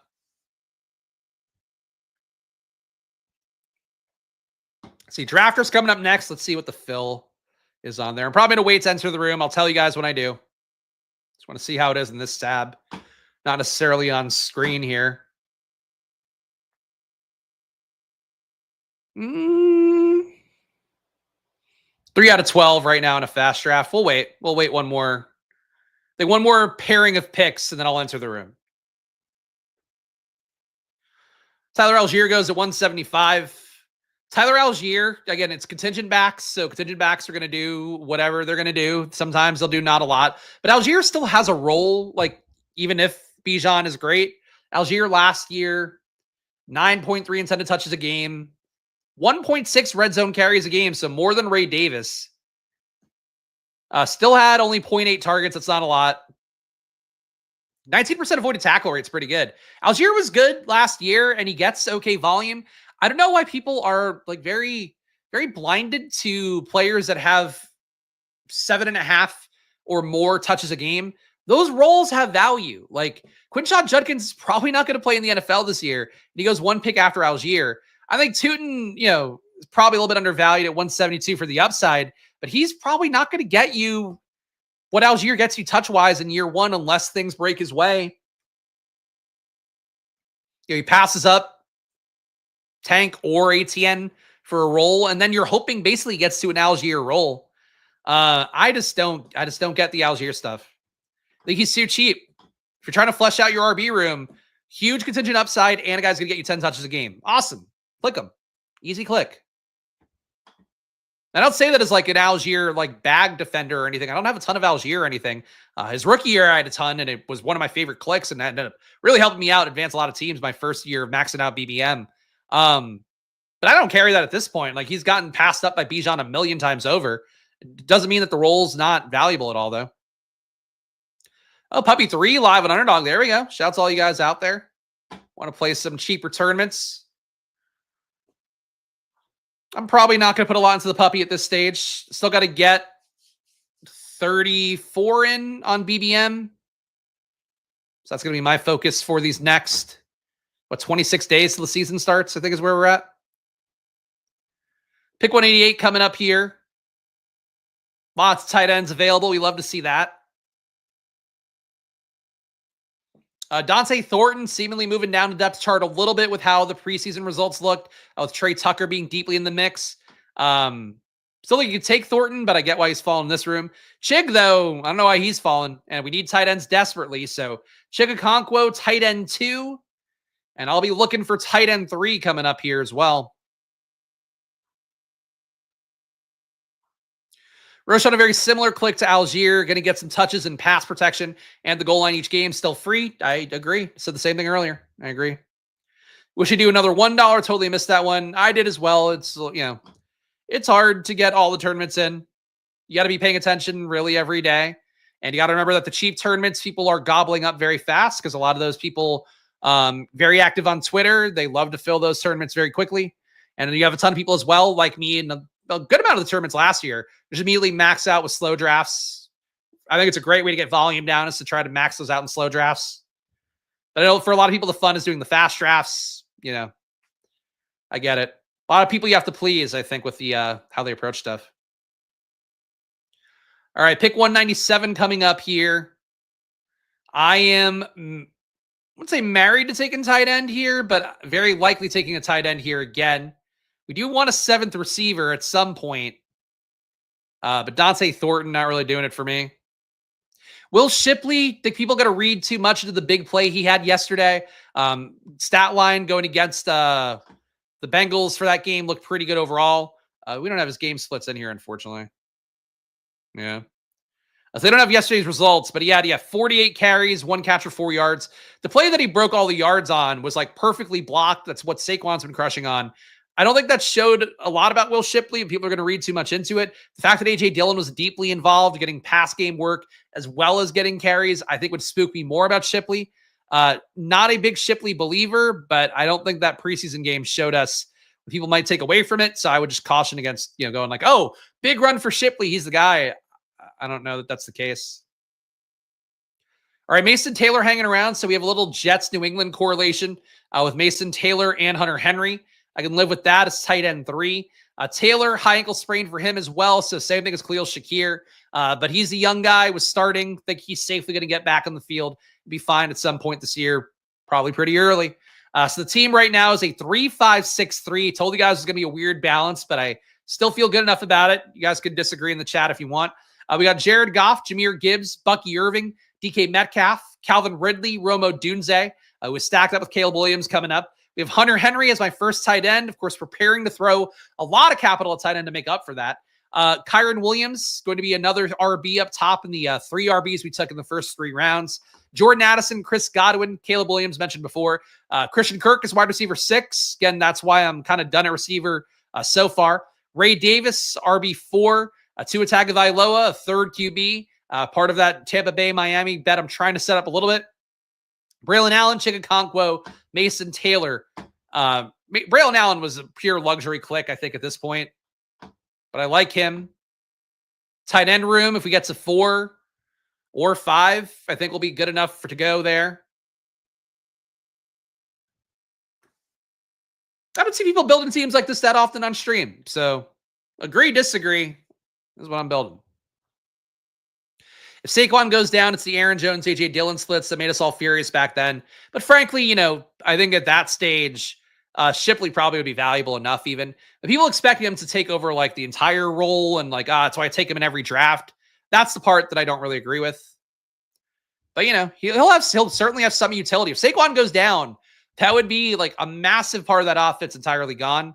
So I certainly wouldn't begrudge anybody being excited for Shipley's potential in that spot. But I just don't think it would be like, he becomes Saquon. I think he becomes fractional Saquon at less efficiency, and other people are going to be, and other people are going to be involved. Might even be more than A.J. Dillon because you lose Saquon. That's like a huge part of the offense you're paying $20 million a year in average annual value to.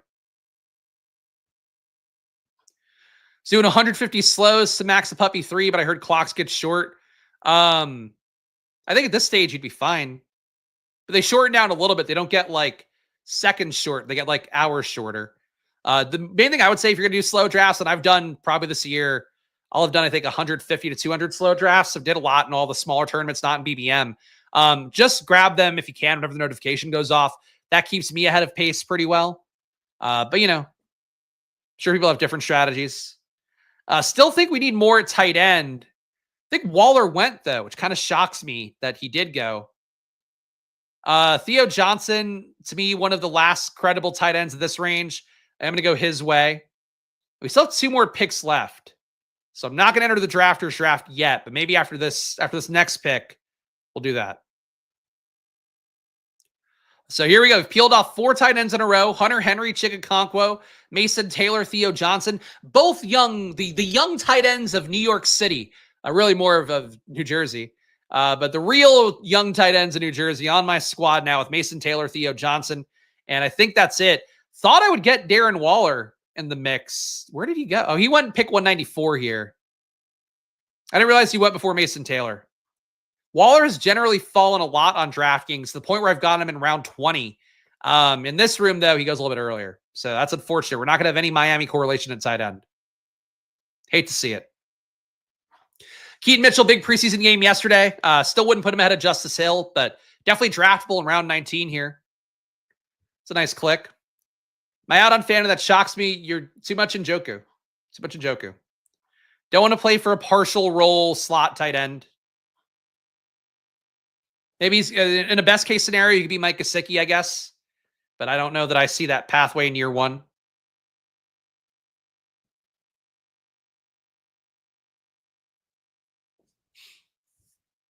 Dahl thinking. Lambert Smith. Woof. Tough to make that click with Keenan Allen there. Easy to make this click. Torrey Horton, still at 221.3 ADP. And he got in the box yesterday. So let's start taking Torrey Horton, guys, in 20-round drafts. I would advocate for that. 3-5-7-4 build here. Let's give it a read and head over to drafters to enter that tournament in a moment. Jared Goff, Jahmyr Gibbs, Bucky Irving. At receiver, DK Metcalf, Calvin Ridley, Romo Dunze. Tight end, first one off the board's Hunter Henry. That's why we're taking so many. Kyren Williams, Jordan Addison, Chris Godwin, Caleb Williams, part of our 3 QB room. Christian Kirk, Ray Davis, who's just luxury, I think, at RB with the top 3 that we have with Kyren, Bucky, and Gibbs. Tua Tagovailoa, Braylon Allen, Chigakonkwo, Mason Taylor, Theo Johnson, Torrey Horton. So we got a buzzy player. I like to see, man. I'm surprised Horton was available in round 19. All right, let's go put in a team on drafters now. So again, use promo code SPLASH at drafters. You guys know the deal. But I'm entering this room. Oh, looks like it's going to snap Phil. Please snap Phil. Yay, snap Phil. All right. Hopefully you guys were in and ready to go. And if not, sorry. But if I don't have to wait around for a draft, woof, crushing. And I don't think you guys got in. Oh, you know what? I wouldn't normally do this. And I don't really want to do it. But I'm going to do 2 drafters drafts at the same time because I did not give you guys a fair chance to get in. So we'll try to answer the second one here. 10 spots available in a second draft. And I'll multi-table it. I'll do 1 drafter's draft at the same time as another one. Here you go. You can get in now. You can get in. You can get in. I was unfair. I just wanted to get the draft started. but now I'm fucking myself here. So take my EV on drafters. We still got 1 more pick on DraftKings. This is fucking chaotic content. I apologize. This is not. I need a sip. All right. A little sippy. But yes, I do have the Influencer 101 in this draft. And then in this one, we've got 9 spots left. So that's how we're doing it today. 2 drafters drafts at the same time. I'm fucking them. One on my face, one on my... I don't like dick jokes, guys, but I do like jokes about fucking drafts. I'm going to be fucking these drafts real good, baby. Be deep dicking both these drafts. Only on drafters.com can you double dick drafters drafts. You get one, again, one on the face, one on the dick. That's what you get on drafters. All right, what's coming up first here? My DraftKings pick, taking very, very long to come up again. It is also awful. Drafters on the clock, though. We'll take Ja'Marr Chase. Easy 101 click. Scored a preseason touchdown, which really puts us over the top on Ja'Marr Chase. Finally, we know that Ja'Marr Chase is good because he scored a touchdown in the preseason. But Ja'Marr Chase, come on down. So we have a 3-5-7-4. Anything else tight end I would take? All right, the people want Harold Fannin, right? Oh, well, you know, Cole Kmet actually makes sense. Cole Kmet, people have totally written off for dead when he was cited as being one of the top red zone targets for Chicago. So tight end 5, Cole Kmet. Weird team, 3-5-7-5, but it's final now. Jared Goff, Jahmyr Gibbs, Bucky Irving, DK Metcalf, Calvin Ridley, Romo Dunze. So late starter receiver, but I still feel like the top 3 can play well enough. Hunter Henry, Kyren Williams, part of our elite 3 RB build. Jordan Addison taking the suspension discount. Chris Godwin, same thing with injuries. Caleb Williams, Christian Kirk here to help round out the room because those guys are going to miss some time, most likely, with Addison and Godwin. Ray Davis, Tua Tagovailoa, Braylon Allen, Chig Okonkwo, Mason Taylor, Theo Johnson, Torrey Horton, and Cole Kmet. The only guy I would have really considered taking here as well, still available, Malik Washington, to give us some Tua correlation. But once I missed out on Waller, that kind of threw my plans in the shitter for that one. So that's a DraftKings team. But we are here on drafters now. I'll move myself down so you can see more of the draft board here. Pick 1, Ja'Marr Chase. The second draft, which you guys can get into. 4 spots left in this one. So go play on that second drafters draft if you want. And we'll multi-table it here on stream. Thank you, I'm the Greed. I appreciate it. Chency got 3 touches. What is Come on, Greg. You can't overreact to stuff that much. It's one day. It's one game. No. Did O'Marion Hampton look like a bust in the Hall of Fame game? No. It's not always going to be easy sailing. If they had the George Halani workload and they sucked, even that I wouldn't be like, like, it's one game. It's one game. Can't panic about guys like that. The draft capital is what matters. The performance in college also matters quite a bit. Someone in the second drafters draft left the room. So we're still at 4 here. No, now we're back to 4. Okay, there we go. Oh, boy. 2 drafters drafts at the same time. I'm not looking forward to the one on my face, if I'm being honest. But I promise you guys a chance to get in. I'm a man of my word. Man of my word is burping in my mouth because of the beer that I'm having at 12 o'clock today. It's technically still nursing 1 beer at 1:20, so it's not that bad. I do feel burps accruing in my mouth as we go. This is the first thing I've eaten today is a beer. What a piece of shit I am. I'm intermittent fasting again, guys. So that's going well. That's going. That's probably the more accurate way to say that. Any important messages? Got nothing good. Oh, Matt Gage will open for the Giants today in baseball. Big news. 1 spot left. All right, second draft filled. There you go. We got all these people in here. We got M the Great in this one. We got Melissa in this one. I don't know these other guys. They're in here as well. So we'll go back and forth between these two drafts. I'm going to click I'm ready in this one. All right, here we go. So Jamar Chase goes. Bucky does not come back to me. Damn it. We got Omarion Hampton. I could take at the spot knowing that I'm not picking again on the turn. Or for a while rather. So I'm going to go Omarion Hampton. And Garrett Wilson after ADP. People in this room down on him for, I'm sure, some reason. But Garrett Wilson to me, falling to pick 25 here. I think that's the price tag you should go at normally anyway, but he goes higher on drafters. So Jamar Chase, Garrett Wilson start with Omarion Hampton at pick 24. I'm just not excited to click Josh Jacobs, even though he got a great role last year. I get it. Still not a player that I want to win out in this job. I want Marshawn Lloyd to take the role away. As I still think he will, even though I wish he would get back in practice and be healthy. It's not going to happen. So 2025 of me to want to draft you guys. Okay, I'm glad to make you guys feel valid. That's all I care about. I want you guys to get what you want. And also too, if I say draft along with me on drafters and I don't actually give you a shot to do it, I feel kind of bad. Even though the snap fill obviously makes it easier for me to get the stream done, it's okay. Move back and forth. So this draft. This is the first draft. Second draft starting here in 20 seconds, and I'll be picking in the 6 hole. So we will go back and forth. Back and forth and forth. I guess we'll let this one start. That's a good way to do that. I'll get a shot at somebody good here. I'll get Gibbs. I'll get Saquon. Don't really want CMC at pick 6. I don't think Lloyd's taking Jacobs' job. I think he's taking part of the job. I think part of the reason you would take Jacobs is that he repeats the workload he had last year. But I don't think they wanted him to have that workload last year. Like they did mix in Brooks and Emmanuel Wilson a good amount. Long term, I think they would love for Lloyd to take Jacobs' job. I don't think he's shown the ability to stay healthy enough to do that. But I'm not a believer in him getting as crazy of a high volume workload. And that's the only reason you draft him. Justin Jefferson here at pick 6. Done. We should come up again before my next pick over here. Here we are still waiting for these guys to go. Elite QB is gone. Trey McBride gone. Kyren up to pick 33. It's so funny to me that Kyren now is like, and I took him, top 30 last draft, so I'm as guilty as anybody. It's funny that because Kyren got the extension, now it's like, oh shit, like Kyren's a top 30 pick. It's like, and I get it. Like you see the new money coming in, it makes you feel more solid about it. People wanted Blake Corum to be a thing last year. People wanted this year Jarquez Hunter to be a thing. And those guys probably can carve out partial roles this year.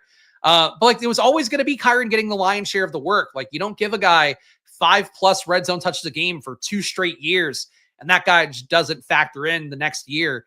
I just don't see how that works. And I think it's always been a weird bet. But I guess people now feel more confident about it. So, good. Feel more confident about it if you need to. Waiting for these picks are coming up in similar timing here, it looks like. But I'm keeping an eye on both. What is this guy's flag? What are we what are we doing with the avatar here? Take a stand. Or at least put him in a heart. Like what? It's weird. It's a weird one. He's rooting for the middle. Oh man. Demonetization day. I didn't say anything though on that one. Brock Bowers coming back here. Brock Bowers, Justin Jefferson start. That's a fun, easy one to do. Done and done. Pick coming up here in a few on this other draft where we're picking in the 1 hole. Avatars here. No emotion to them. And maybe he's mixed. Maybe that's it. Tough time. So not there's ever been a good time for that one. Never been a fun situation. James Cook coming back around. I think we could use him here. He's one of my clicks. Jameson Williams going to pick 49 here. It's a little bit cheaper on drafters for JMO with the 48 ADP. He'll be pick 3 for me. So a Hampton Cook start, getting enough RB firepower that we need in a total points format.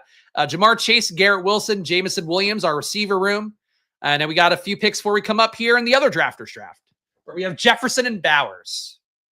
It is confusing content. I especially apologize to the podcast listeners because there's no way you're going to be getting as much value out of this drafters draft as I move back and forth and don't talk about avatars on the screen. But there's an avatar I don't think makes a lot of sense on the screen. I'll say that. All right, picks coming up here. Oh, God. How am I still waiting? I have 2 drafts going. I feel like this should go faster. Oh, got to readjust. Heading into an hour and a half here on stream. What a world. What best ball content's going on today? I haven't looked at YouTube. Like I'm usually going against one of Davis or Liam. Typically how that goes. Davis live now. Davis killing it views-wise. Good for him. Oh, Davis also drafting on drafters. Everybody's on drafters now. Good. You love to see it. Garrett Wilson, 9 spots after ADP. Done. This is, again, where Garrett Wilson should go. But if he's normally got a top 20 ADP, top 21 ADP on drafters, happy to get him a pick 30. So Jefferson, Bowers, Wilson on that team I've got going right now. And this one picking from the 1 hole, we still got a little bit of a ways before I pick again. But it's Hampton, Cook, Jamar Chase, Garrett Wilson, and Jameson Williams. I think I like both teams. Definitely not enough RB in this team so far.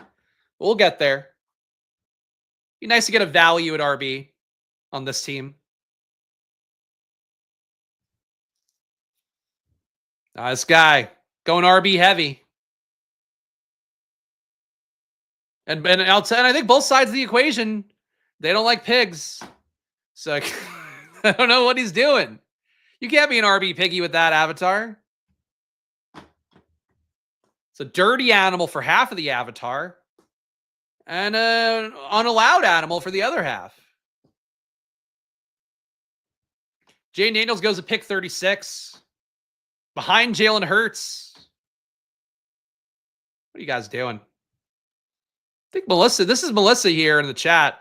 You could have gotten Jalen at pick 40, I think, pretty safely. I don't think you had to push that one.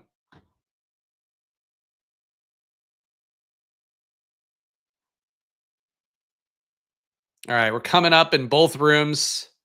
This team, 6 picks left. This team, 4 picks left. Probably, but I'm a chicken shit. Fair enough. Fair enough. Still would say in general in best ball drafts, you're going to be generally going to be more valuable to push a pick around the turn if you can. Even if you don't get that player around the bend, you're still making yourself more unique for that situation. But, you know, follow your hearts as always. Oh, come on, guys. We can't make my picks come up at the exact same time. Please.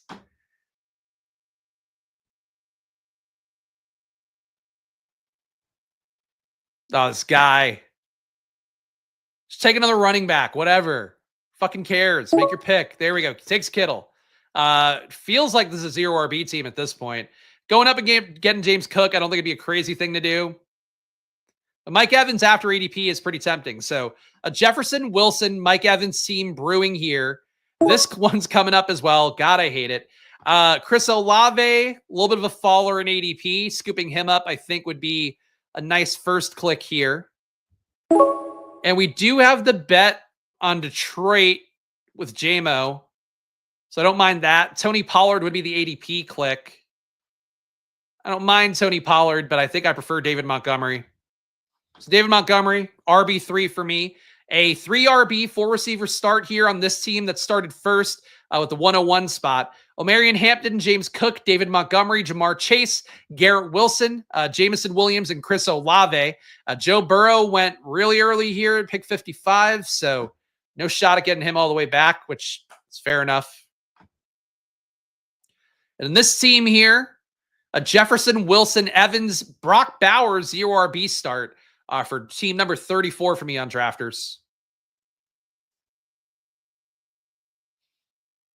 I'm just curious to see how this team works out because I don't think I'm going to get a lot of RBs at ADP that really speak to me coming up. Maybe we'll get some fallers. It's like I'm the only 0 RB team in the room right now. So hopefully we'll get the room. There's an RB heavy spot coming up, but we'll see. It's tough doing 2 drafts at once. I got to say, I haven't multi-tabled a lot this year because getting more volume in on slow drafts. I just haven't felt like I've had to do 2 or 3 drafts at a time. And I've been ahead of the curve on BBM all year as well, or for most of the summer. Got ahead of that. So I really haven't multi-tabled a lot. Really is like a different brain function to do 2 at once. And you can also keep an eye on both and make sure you're getting the picks in. This draft's going crazy too. Mahomes at 77, Knicks at 79. People panicking over QB. And these are people taking 2 QBs early. Okay. I don't think that's a good bet, but they can do it. All right, Kamara, Swift come back. I like that. I've got a lot of Swift at this point. The Kamara more appealing. Going full 0 RB and taking Zay Flowers is also kind of appealing. But I'm going to go Kamara here. It's a PPR site on Drafters. Of course, the big sales pitch on Drafters, if you're not familiar with it. It's a 20-round draft, number 1, full point PPR. So 2 things that are similar to DraftKings. Big difference, though, is that's the total points format. So no playoff pods. The luck component goes out the window a little bit more. That's the main benefit you're getting on Drafters. So keep in mind all of that as you play on Drafters this year. Download the Drafters app. Go to drafters.com. Use that promo code SPLASH for a $100 deposit match. Consecutive drafts giveaways going off right now, too, on Drafters, where if you draft for 10 straight days, you get a free entry. You also get to pick them for free as well. So cool stuff on Drafters. You play on there. And, of course, use that promo code SPLASH at drafters.com. All right, back to this team here. Waiting. Other team also waiting. Really wish the rooms were aligned a little bit better for content's sake, or I could be hitting 1 pick, going to the other, hitting some more picks. But instead, no. Just going to go meandering along on both drafts at the same time. Total points format, though, you can see the fall for Rashee Rice. He's down to pick 58. Some content creators out there I've seen mentioning, might have been the ETR guys, I forget, mentioning that like Rashee Rice they think might be going get an 8-game suspension. And that feels like a lot more than I would have thought. I really thought Rashee Rice could be closer to a 4-gamer because he wasn't drunk like Addison was, but he did commit more potential risk for people and more actual damage. So I think he's getting 4. 6 seemed possible. 8 seems like a lot to me. That's where that's looking right now based upon some people's takes on it at the very least. We got 2 picks before I pick in this draft. Same thing over here. When I'm picking on the turn, unfucking believable. Really tried to get this content aligned in a way that would be helpful. And no. All right. I think this pick's going to be first. It is all receivers on the board at this point. Kind of brutal at this spot. Rashee Rice, though, pick 67. So way after ADP here, we have the ability to withstand him being out with the Evans, Garrett Wilson, Jefferson start. So I'm going to take Rashee Rice here. We're going to go hero RB Alvin Kamara. On this draft, I am also on the clock again because my life is a hellscape. Chris Godwin available, Brian Robinson available. I do like both. So B-Rob, 1 click. Our 4th RB. Chris Godwin will miss some time, it seems like, this year, but still full point PPR, knowing the upside he has and the fact that Buka's not here anymore. I'm going to go Chris Godwin. So 5 receivers: Chase, Garrett Wilson, Jameson Williams, Chris Olave, Chris Godwin. Justin Fields didn't come back, so he would have been a consideration for me. He is gone. But Hampton, Cook, David Montgomery, Brian Robinson's the RB room. I think it's balanced. I just would have liked to have gotten one of the QBs between Burrow and Fields, but they both go incredibly early.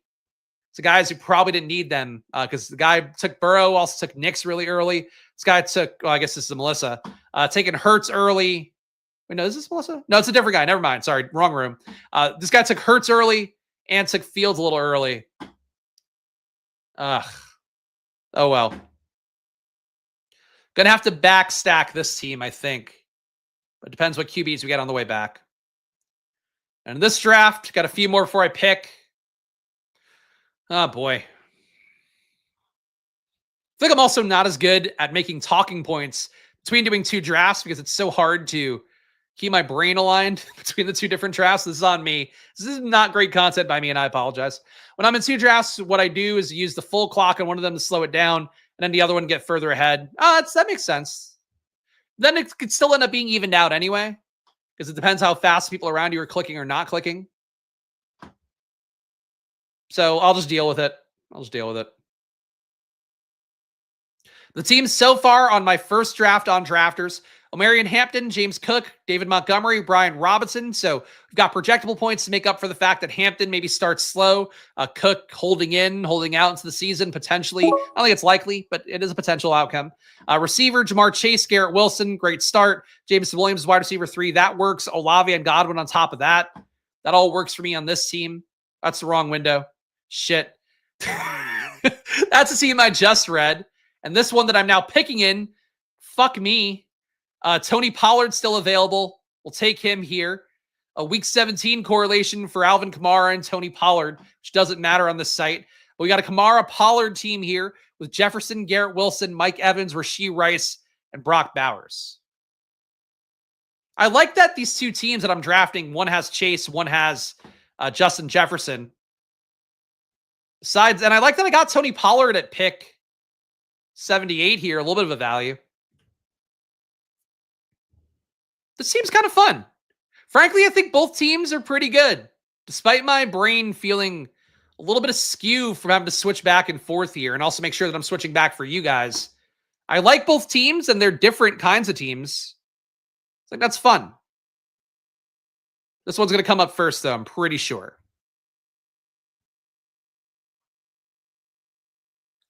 Jacobs has been good for Green Bay. It's true, but he is getting older and he's got a lot of miles in the tires. That's why you draft a Marshawn Lloyd and hope he plays. If not, I think Emmanuel Wilson, Chris Brooks, still going to mix in more than you would like. But look, Josh Jacobs, when I went through the workloads a couple streams ago, it's kind of going through who had a lot of touches last year and like who didn't. I mean, Jacobs had over 20 intended touches a game, had 3.5 red zone rushes a game, only 0.1 red zone targets a game. That's not fantastic. But like he got really meaningful work, so I don't think you're wrong about Jacobs on that front. I just am not as sold. We got picks coming up here. Jaden Blue hanging around. We desperately need a QB, and they have gotten fucking taken away at every turn. I'm going to take Tank Bigsby with one of these picks. Think he is a good RB pick at this point. Jaden Blue's price tag I'm not buying on. Scattaboo, same thing. And I'm going to try to backdoor, I guess, QB here. Justin Herbert, come on down. Back to the other room here. Pick coming up as well. I know you're answering Chris's question, but I'm just looking for things to talk about. Between these picks taking forever. I have to do a bunch of picks in a row, and then I have to sit around and fill the air for a while. All right, Jordan Mason comes back. I do like that. QB getting Fields at pick 91. That's the appropriate price tag. That's his ADP. We need RB pretty bad. But I think Fields makes this team pop a little bit more. So I'm going to go Justin Fields. Fields, Kamara, Pollard. That's not enough firepower at RB. A receiver, Jefferson, Wilson, Mike Evans, Rashee Rice, Brock Bowers on this team. So we got to hit RB harder, but I still don't have a wide receiver 5. This team feels off balance to me, like a little bit. Just don't think I did enough at RB with that 0 RB start. And we got to dig out of that, but we still didn't get enough at receiver either because I took Rashee Rice as a value, and he might miss 8 games. At least some people out there think that. So that's tough. This team over here still has a ways to go. But had to kind of panic and take Herbert here for the Hampton correlation. Justin Herbert, Omarion Hampton, James Cook, David Montgomery, Brian Robinson, and Tank Bigsby. This RB room, I think, is really nice. Like, I like these guys. We've got Bigsby, a riser. Montgomery, I think, undervalued for its contingent value, let alone the actual role. Brian Robinson, I just don't think people respect him enough. And Hampton, to me, is a locked-in RB1 for the Chargers right now with Najee's slow start. Then a receiver, we have Chase Wilson, Jameson Williams, Chris Olave, Chris Godwin. Yeah, I thought I would get Goff back, but it looks like the guy who took Goff took him unstacked. So That kind of threw off my arithmetic a little bit. This is okay. All right, this pick's going to come up first, I think, in this room. We got our Fields QB here. Desperately need more at running back, but running back is a little bled out in this range.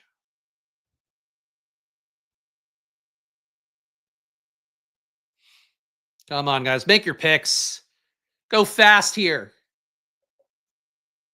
I need crunch in this room. That guy knows how to make it click fast and also has a name that I'll never forget now. We do have Krampus here. Weird demon Christmas, right? It's the Krampus thing. Come on, Krampus. Now we're catching up here. Krampus is taking too fucking long. Krampus is taking a year to make the pick. All right, we're on the clock. Joe Mixon need to make it up at RB. We can do that with Joe Mixon at this spot. Other pick coming up. Okay, thankfully this one evened out. Fucking Christ. Sorry using the Lord's name in vain, guys. But this is getting, it's going to be a little stressful for me at this point. Got back from lunch, dual drafters, drafting the triple D, if I may. Yeah, well, the issue is that the first one snap field, then I felt bad. Then we still only got like 2 people in this extra room anyway, so I don't know why I did it in hindsight. But it's fine. It's fine. I got to fulfill my obligations to drafters. I don't get paid more for doing 2 drafts at once, you know? That's the part that gets you. I'm on the clock here, though, so I'm switching back and forth. Scadaboo's still hanging around. Really need QB2 at this point, I feel like, because it's getting ugly. So Bryce Young's going to be one of these picks for me. You need to start thinking about tight end. Kyle Pitts is here, not any correlation. If I want to get more at RB, Braylon Allen is a big riser. Cam Scadaboo, 30 spots after ADP. I'm taking Scadaboo, right? I'm taking Scadaboo. Too big of a discount on ADP here. All right, we have time before my next pick comes up.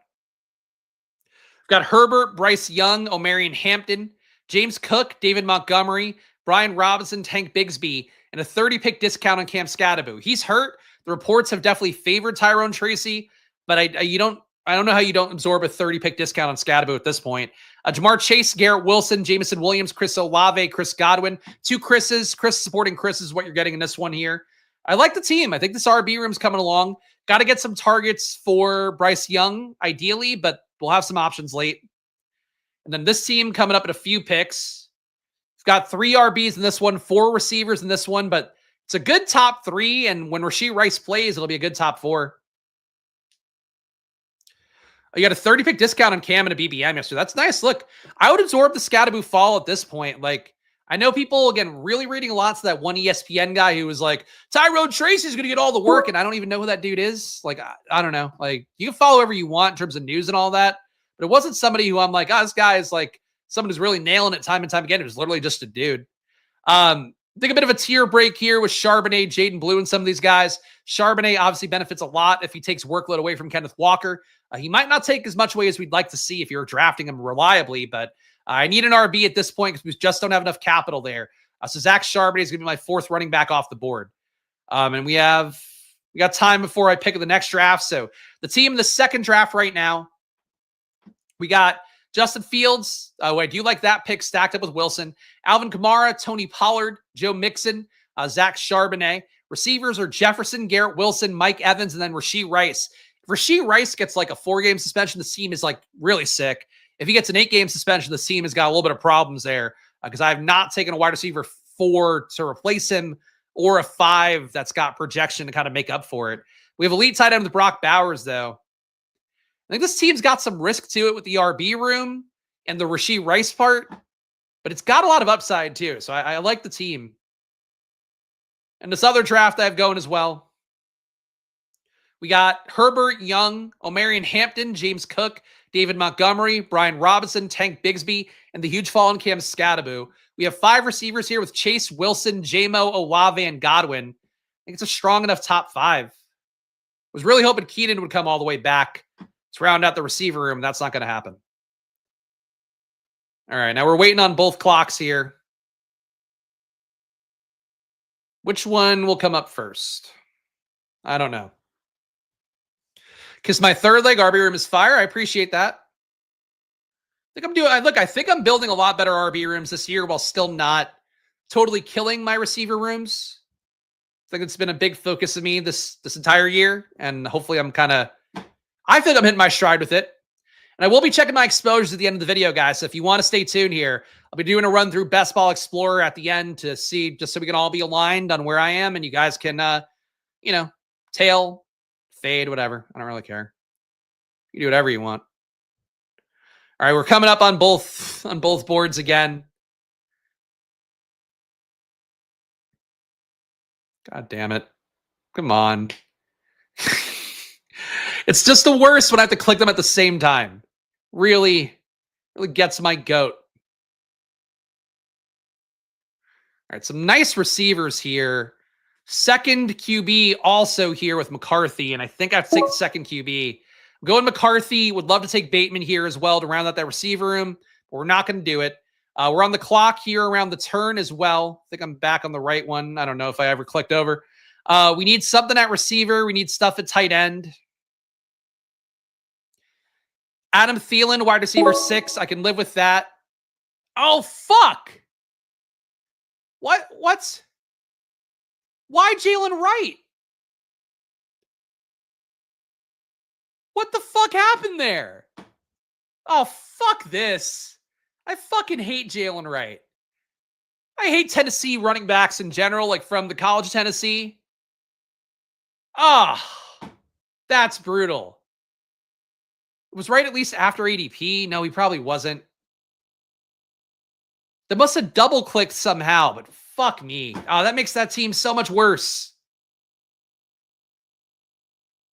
Could have taken Ertz there. Could have taken a better RB there, but I really wouldn't have. Guess receiver wasn't great. I hate Jalen Wright, though, man. He's going to get lapped by Madison and Ollie Gordon this year. He's not very good. Showed nothing last year. Any of the reports that Madison is like substantially outplaying him in camp, which is just bad in itself.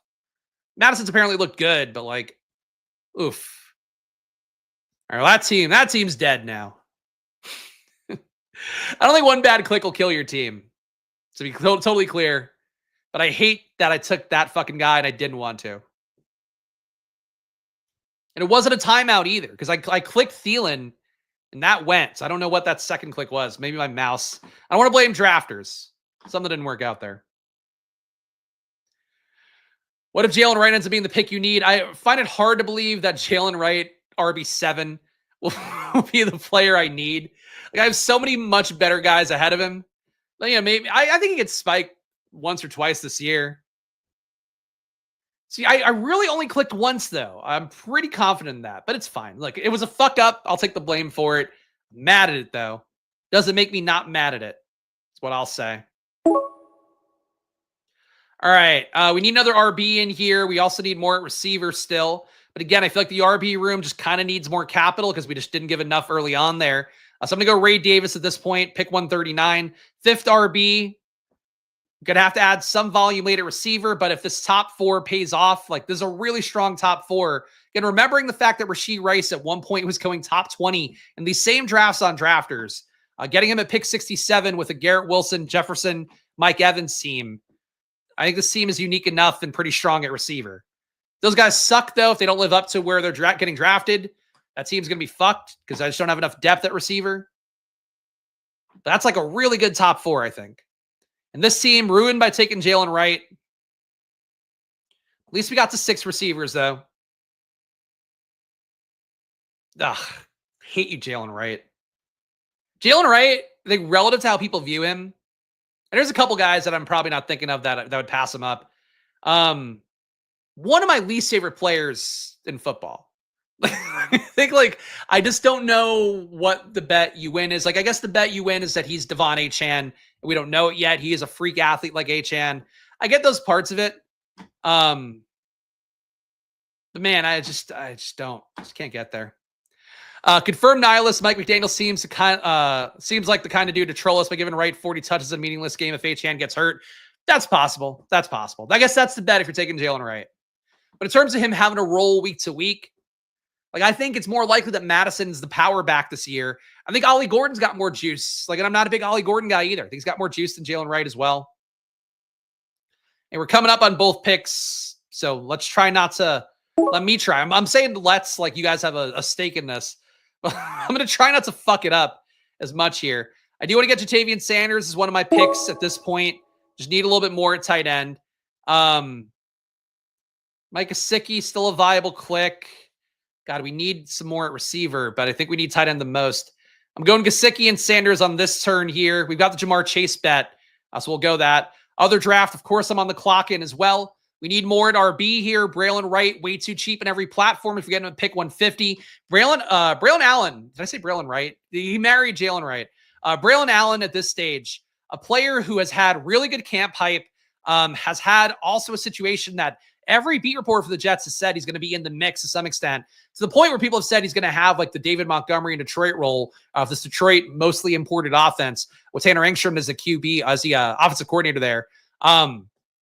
Braylon Allen at this point, if you get him, like, I think to me, Tank Bigsby's been the biggest riser. If you get him top 130, that's fine. I think you can make the case he should be top 120.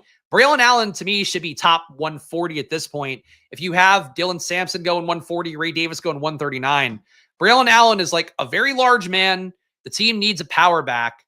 And Breece Hall keeps tweeting weird cryptic things that make it seem like he's going to leave the team, even though they're apparently giving him a ton of targets in camp so far.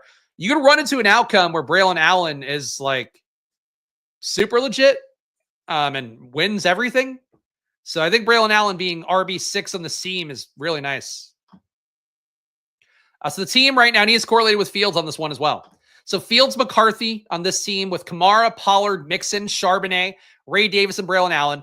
We still only have 4 receivers. So, like, I've totally fucked that part up relative to volume. When your 4 receivers are Jefferson, Wilson, Evans, Rashee Rice, I just think that bet kind of stands on its own, much like taking, 4 elite RBs would be. And we have Brock Bowers, the elite tight end. I mean, I desperately need to get more receivers in at some point. We're not there yet. People love this Breece Hall to Dallas concept on social media too. And it's like, he's much more similar to Javonte Williams at this stage than people would realize. But I don't think he'd outright win the backfield there either, to be honest. Like, I don't know. I don't think they want one guy leading the way there. But we got to pick, or, carrying the workload there. So no matter what, I just don't think you're getting a Breece Hall outcome where he's getting you 20 touches a game. But, I'm also not a big Breece Hall believer and haven't been. So I get it. On the other side of that equation often. All right, we got this pick coming up here. Again, need some more at receiver. Need some more at tight end too. Keenan Allen, though, survived. Bailout Keenan Allen, still an option on platforms. I swear this is where my brain is at now.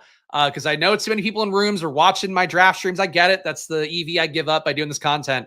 I didn't scroll down to Keenan Allen on the screen because I didn't want anybody in the room to know he was still available. So we got Keenan Allen here as my wide receiver 5. We also have picks coming up on the next draft. But we have 6 RBs, Kamara, Pollard, Mixon, Charbonnet, Ray Davis, Braylon Allen. A lot of partial role guys, but I think partial role guys that can win big. At QB, it's Fields and McCarthy, both stacked up with Jefferson, Wilson, Mike Evans, Rashee Rice, Keenan Allen, and Brock Bowers, lead tight end. That team is fun. I think that team is actively fun. This team, we have stupid Jalen Wright on, who ruined everything. We need more at receiver, need more at tight end. We are done at RB. All right, tight end, Juwan Johnson. That's a click I can make. Russell Wilson go? Russell Wilson already went in this room. He went a couple picks ago. So we need a second pick here. We've got 3 tight ends. 7th receiver's pretty ugly here. I'll take Jalen Noel just for the discount. Not really sold on him in any real way.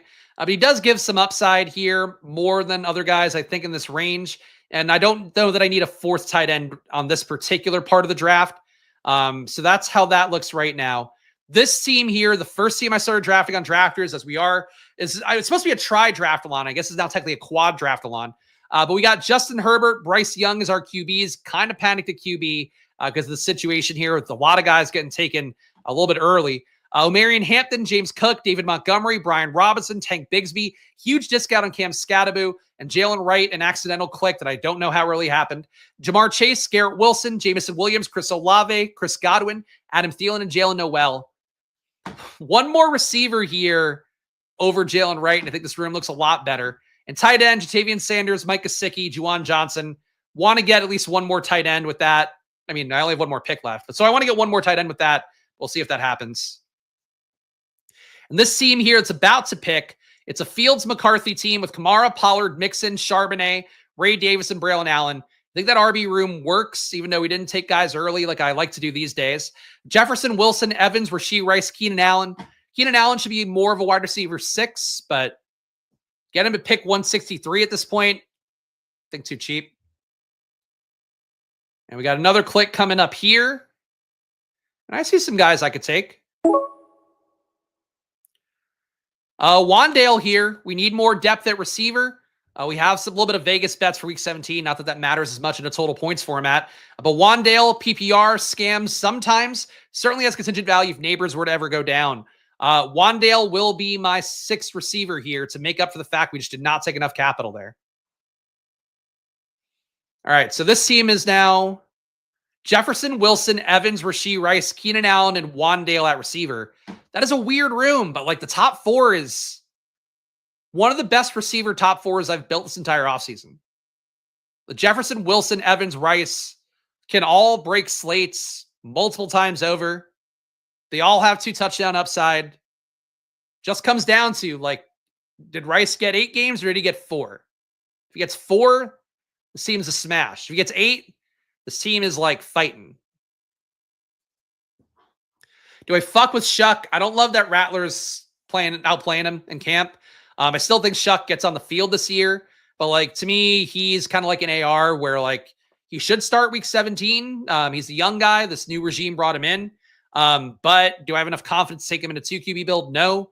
Do I think he's a great click even in a 3 QB build because of that uncertainty? No. So that's sort of my main concern trolling, I guess we could say, for him. But like if you're dead at QB, I'd probably take Russ over him at this point. It seems like the Giants would be content to not play Dart. I think they'll still play him at some point this year, but I don't think it's a guarantee. For Shuck, the team might suck, and he might suck, and I don't think he was a great player coming out of college either. So that's a little bit tough for me. But I'm not like, regretful about the teams I have with him, because I think I took him in a spot where he was like pure luxury as QB3. But I think if you're stacking New Orleans guys, just take Cam Ward before QB totally dries up would be the way that I'd try to do it. All right, we got our last pick coming up in this draft. We got another, 5 rounds left here in this one. So let's try to focus on the one that actually matters, I guess, at this point. 6 RBs, 6 receivers, pretty well balanced. Could definitely take a wide receiver 7 here if there's anybody good, but there really isn't at this stage. Come on, buddy. Take the whole clock. Take it. All right, Jonnu Smith's still here, Likely still here. Likely's true value is much higher. So I'm going to go Likely for this build. Jonnu doesn't correlate with anything, right? No. I'm going to go Likely. Could have maybe tried to push him back around, but who knows? And then last pick in this draft, kind of want 4th tight end. Darren Waller still available. I'm going to go his way. If I wanted to stack it up, you could take Gatson, but like just projection-wise, I think Darren Waller a lot more valuable going in round 20 than Gadsden is. So the final team here, we got Herbert and Bryce Young. Didn't really stack up Bryce Young. I got 2. I got Thielen and Sanders with him, so that's fine. Herbert and Bryce Young, I think if I didn't take Jalen Wright, might have ended up being a 3rd QB as well. But it's a 2 QB build with Herbert and Bryce. Hampton, James Cook, David Montgomery, Brian Robinson, Tank Bigsby. 30-pick discount on Cam Scattaboo, I think, is a good click for him at this point. Jalen Wright ahead of ADP, an awful click for me that I did accidentally. Jamar Chase, Garrett Wilson, Jamison Williams, Chris Olave, Chris Godwin, Adam Thielen. Top 6 works. Jalen Noel's wide receiver 7 doesn't do a lot for me. But Sanders, Gesicki, Juwan Johnson, Waller. If your tight end room sucks, take 4 of them, and I strongly believe that.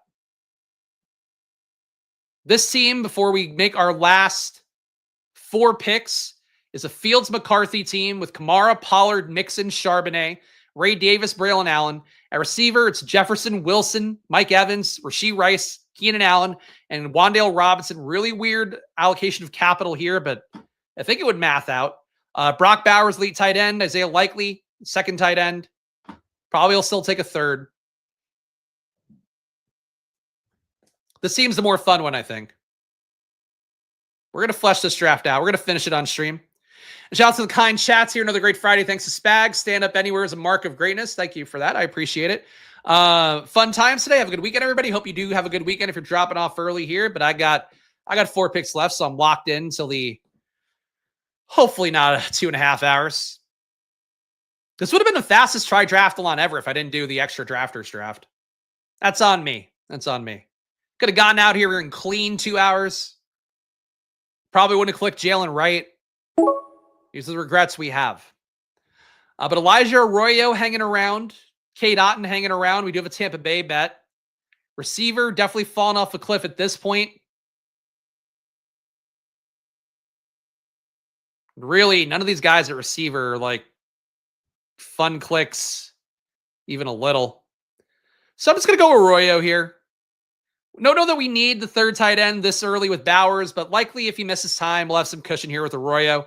Want to get a 7th receiver, but Michael Wilson, Hopkins, what does that do for me, really? Roman Wilson. Rather take some different shots at receiver. So 3 more picks left. Shout out to all you guys hanging out. If you have watched the whole video or part of it, please do show some love. Subscribe down below, hit the like button, leave a comment. Yeah, I've made some fun jokes today, but I know it's going to lead to some downvotes. So show some love if you can. Hit the like button. Goes a long way for me here. Just one dude showing you my gambling on stream and ultimately trying to come about it as intelligently as we can using great data, great knowledge in the world of best ball, having played it and spent a lot of money on it in the last 5 years. And that's the goal here on the channel. And of course, check out Drafters as well. You can see me drafting on it right now. I'll go to the big ad. Use that promo code SPLASH at drafters.com. It's a $100 deposit match. Some of my best, highest CLV teams. You're going to see some of my best teams as well at the end of the stream when I go through my portfolio on Best Ball Explorer. Some of my best teams have been built on Drafters this year, and I do think it's important for you guys out there. If you are super brand loyal for your underdogs, your DraftKings even, getting some action on Drafters was probably going to be overlay. You get a lot of free entries as well from putting some in. It's a big benefit to you by playing on Drafters. The total points format as well allows you to cover up some of the luck warts that occur when you are in pods on sites like DraftKings and Underdog, where you might get fucked. Like you might put up 200 points in a given week in the playoffs and you don't advance. Like that shit's the worst that could happen. On Drafters, that 200 points you put up just goes towards the overall picture anyway and helps you vault up a bunch of places. So that's a big difference between playoff pod formats versus a total points format on a site like Drafters. And I think the money carries you further. I've seen it result myself in the results I've gotten. So that's the big advocacy I can give you guys for drafters.com. And really the shot at overlay is like pretty substantial at this point, I think. I think the Cowboys keep Parsons. I do. I think they'll paper over whatever issues they have, I think, pretty easily. Money will solve that pretty fast. It's all negotiation. All right, look, would like to get a receiver here. Wicks, still a guy I'm comfortable with at this point. Get a great target earner last year. Hasn't been in camp enough. Actually, not sure if he's gotten back yet. I don't think he has. His calf injury. Yeah, still not at practice Thursday. Sucks. Want Wicks to get back out there because the more he is out, the better shot he has of being fully Wally pipped by Matthew Golden. And obviously, you know, the draft capital make you think that's going to happen anyway. But Wicks is still a guy earning targets as a skill. I haven't seen Matthew Golden actually have that skill over the course of a season in college. So I don't know how he gets it in the pros. But round 18 here, wanting to get some more wide receiver firepower in. I think Wicks is a shot to take. MVS going here. Nice to hear about them keeping Parsons. I mean, for the most part, in general, any sort of player dispute, you're going to end up staying on the team, especially this time of year. Because like a team bringing him in would have to spend so much to get him. Number one, so much draft capital to get him away from Dallas. Number two, they spend so much money on their cap that's been so, delicately balanced. Like that's another thing too that I think sometimes people miss a lot. So yeah, for how I would view it, like in general, you're better off assuming the guy goes back to the team at this point. And honestly, same is true for the NBA at this stage, but that's neither here nor there. Just how the money works out for a lot of these guys, like you end up back in the same team. They can pay you more, and Dallas needs them a lot more. And Dallas, whether it's correct or not, they think they've got Super Bowl upside. I don't really think so, but if they do, just pay the guy. They're not doing themselves any favors, though, by making everything so acrimonious and also trying to kind of fuck the guys by not having their agent involved in the conversation. A little weird move. Torrey Horton went early here in round 17, so I didn't realize that. Was one of those guys I would have been willing to take a shot on here. But that's not happening. God, wide receiver is real ugly late. Trey Tucker is a guy who is a little bit more valuable than he's seen previously. He might pass up Dante Thornton because Thornton really had a shitty preseason showing there for his first game. For Tucker, he's a downfield threat. He's in the mix for wide receiver. X receiver snaps, I guess, is the lead guy is a better way to say that. Tucker seemingly playing ahead of Jack Besh outside as well. Besh, a backup to the outside receivers and the slot receivers.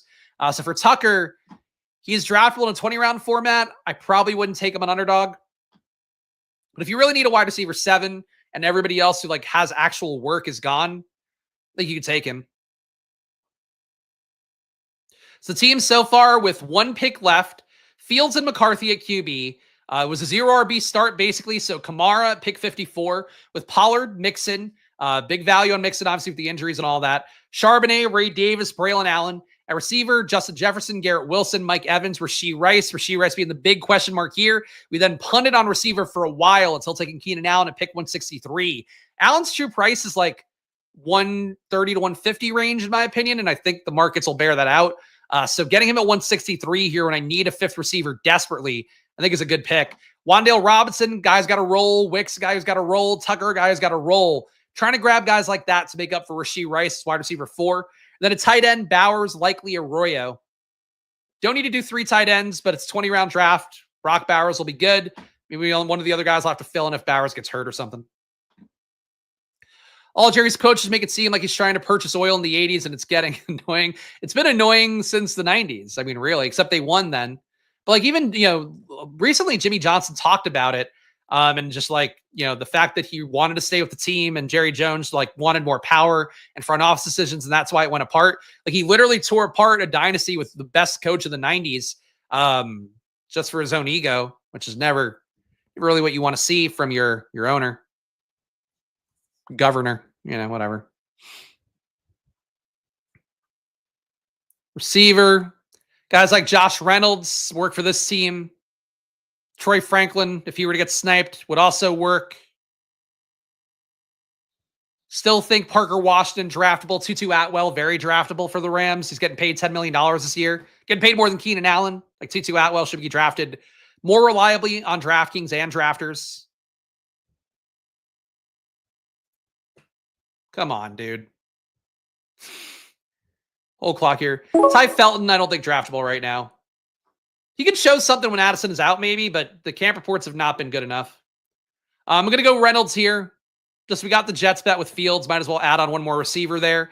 Really, though, more receivers here kind of held up than I would have thought. That would have been draftable.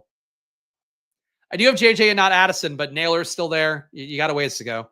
It's not the way I view bets either. But I think it would have been as valid of a click. I just think Felton's got to overcome a little bit more to get there. Fields and McCarthy here as our QB room. I would take the starting wide receiver 2 for the Jets over the wide receiver 4 for Minnesota. It's personally how I view it. Kamara, Pollard, Mixon, Charbonnet, Ray Davis, Braylon Allen.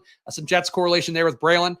Jefferson, Garrett Wilson, Evans, Rashee Rice, Keenan Allen. Again, the top 4 is so sick. Rashee Rice, 10 spots after ADP. Evans 6 spots after, Garrett Wilson 9 spots after. This is legit a very unique team on drafters, I think.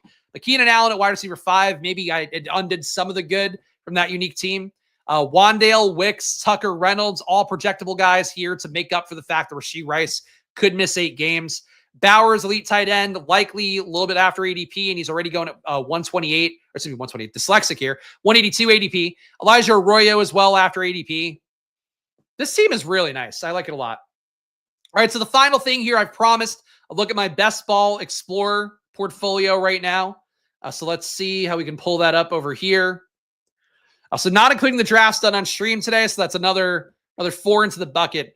I've done 391 since, actually, let me go to the other view here. 391 since pre-draft. So I think 341 then have been the current post-NFL draft process. My portfolio exposures, my highest exposed guys across everything. Tyjae Spears is number 1, 23%. Lower on him on DraftKings and drafters than I am on Underdog. On Underdog, I think he's a really important part of what I'm doing, in particular in BBM. There's other sites, though, I'm a little bit lower on him. Bucky Irving, I've gotten a lot of him this year, despite being in a spot that, frankly, I have some concerns, like him versus Chase Brown in week 17, him versus Jonathan Taylor week 17. I like Bucky the most. Love the talent there. Love that I got him right last year. Do think I'm sort of, in my brain, kind of bag defending from last year. The fact that I got Bucky so right, taking a ton of him again. The price is a lot higher. I still like Bucky a lot, and I love getting those Bijan Bucky builds, things like that. A Gibbs Bucky build today on stream. But this might be a little bit too much of a Bucky stand. I mean, I think he's the most talented guy, and I think the spot versus Miami in week 17 is going to be really good. But like, if he gets hurt, I'm like so fucked, because all the RBs in that range could be really good. Keenan Allen, I've got 21% of. You guys know this has been one of the stands I've defended all year. Now he's paying off a little bit in terms of CLV, but still a player that I think going in the 150s is too cheap. He should be going, in my opinion, around the Christian Kirk range. Deebo Samuel, another high exposed guy. Darnell Mooney, another high exposed guy. Bateman, Eckler. I guess we go position by position here. So QBs, Fields, Bryce Young, both these guys were 15%. Everybody else across the entire portfolio is under 15. But Jaden Daniels is my number 3 guy. Penix number 4. Cam Ward number 5. So clearly you could see how my teams are getting built. Fields in that range in the 90s to 100, I think is great. When he goes in the 80s on drafters, it's a little bit much. Bryce Young, got to bail out a lot of QB2 rooms, QB3 rooms.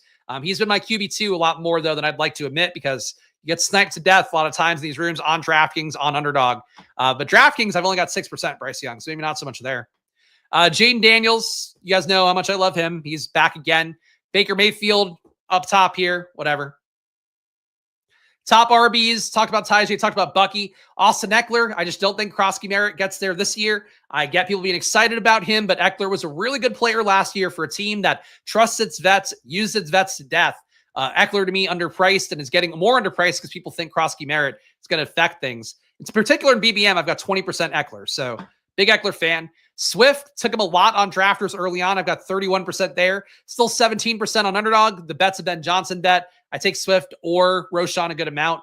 Marshawn Lloyd hanging on here with a 17% exposure. Lowest on drafters, only 9.4% there. But $1,000 in fees on Marshawn this year. It does include the NFL draft period too. And Derrick Henry's come down for me too. Only 14%, including 14% on Underdog, 22% on drafters.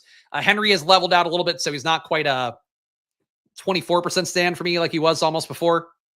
My receivers, Keenan Allen, number 1. We're going to get CLV on that one, even though if the bet gets a little bit too pricey, I certainly won't chase it all the way up. Deebo Samuel, still believe in him a good amount. The one thing that spooked me a little bit, one of the athletic reports, I think it was, from practice for Washington, is that Deebo hasn't really emerged as like a true wide receiver 1 in terms of volume. Like, he's not getting targeted over and over again. There's sort of an obvious vacancy for Terry McLaurin to be out there and get back into that role. I think the touchdown equity for Deebo is really high. I've said it enough times. I think he scores 10 plus touchdowns this year, as long as he's healthy. And I think for Deebo, I'm backing that out financially, though less so on drafters, where I only have 9%. Mooney, I've bought the dip, was taking him early, though. Just think he's undervalued for a guy who should still be playing week 1. For Michael Penix in an offense, should be explosive and downfield. Bateman, talked about earlier, like him a lot. Jennings, like him a lot, even though the calf stuff dragging out, the contract stuff dragging out is not great for CLV right now. Josh Palmer, good CLV on him.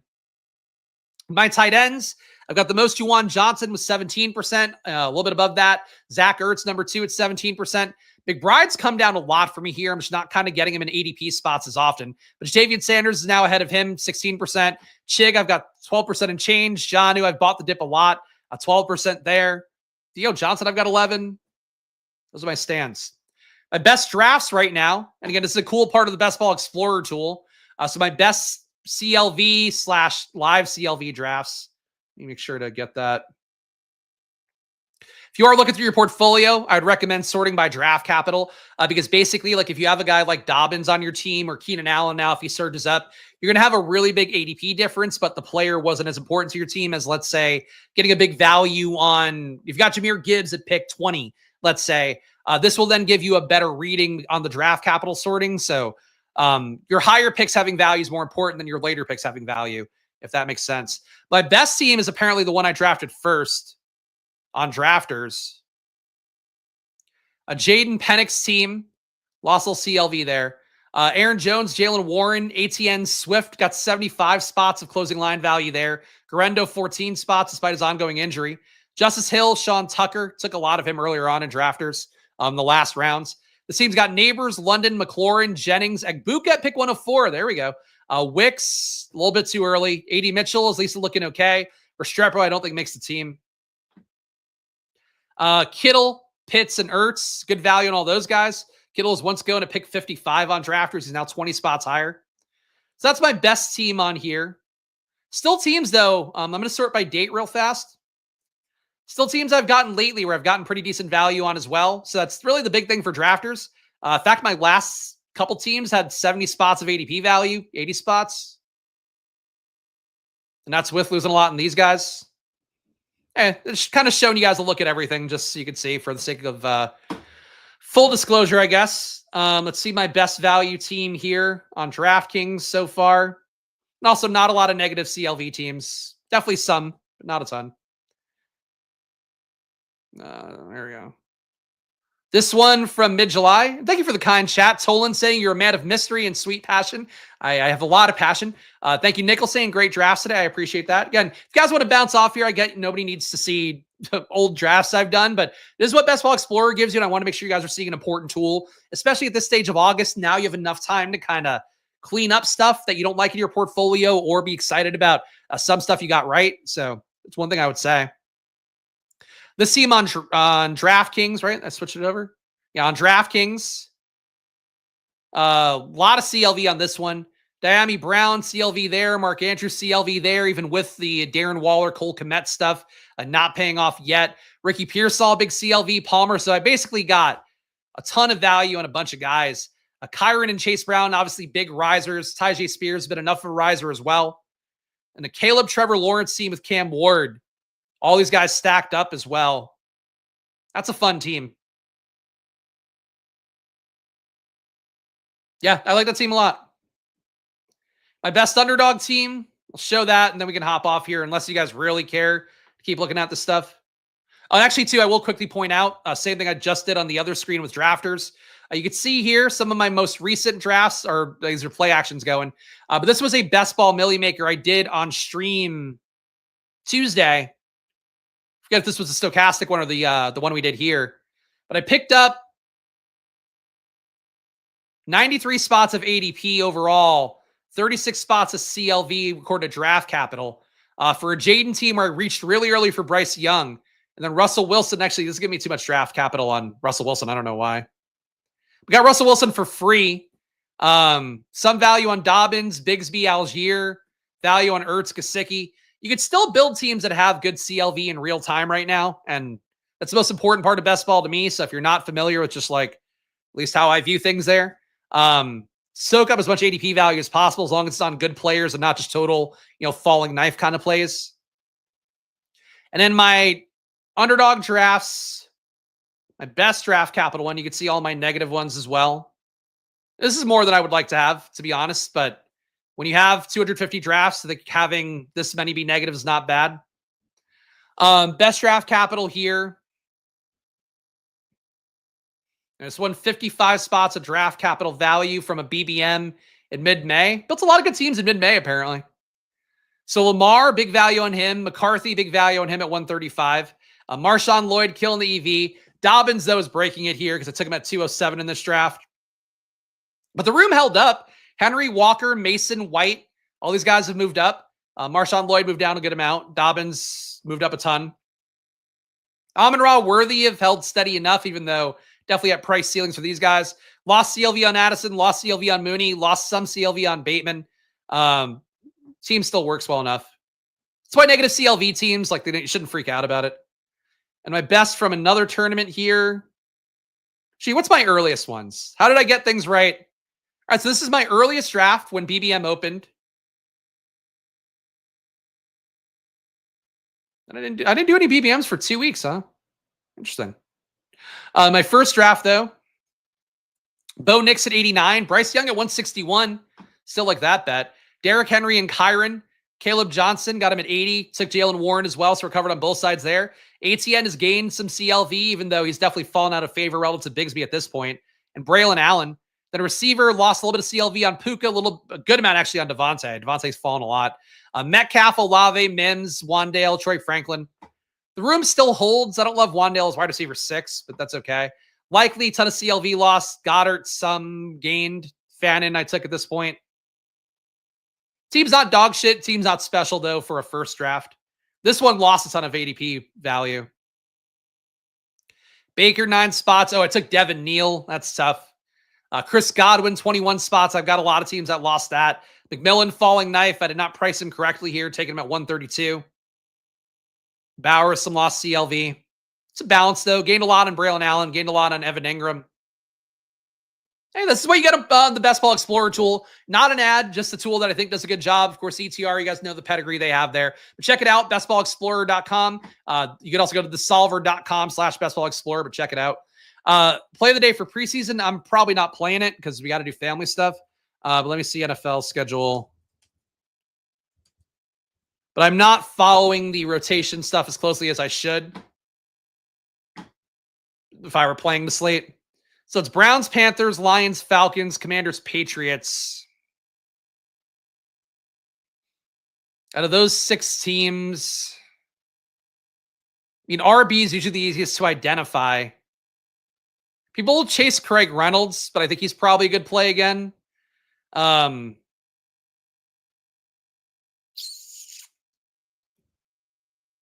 Rico, maybe.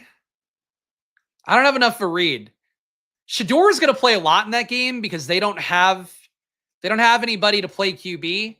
So I might be inclined to play Shador at QB. So that's what I would go with. I'd go Shador at QB. I know that he's going to give you enough upside because he's not a runner and the receiving core is probably going to be dog shit. But if it's not, he's at least a guy that's going to play the majority of that game. And then Snoop Huntley will come for cleanup probably in, I would guess, the third quarter. Maybe after halftime, maybe at the end of the third quarter if you get really lucky. But I would take the shot on Shador. Anybody else? Nobody else comes to mind. Krosky Merritt, I think people will play a lot today. Sure, people will play Travion, even though he's probably not going to get a lot of work. I feel like taking these rookie guys in these DFS tournaments like Genty yesterday, Hampton on the Thursday night slate, they get overowned. I probably wouldn't do that. Those guys don't play enough. But anyway, yeah. Not something I prepared for, Vicious, but that's my take. Completely faded Tyreek Hill this year. Any thoughts? I'm also completely fading Tyreek Hill. We could actually look at it real fast over here.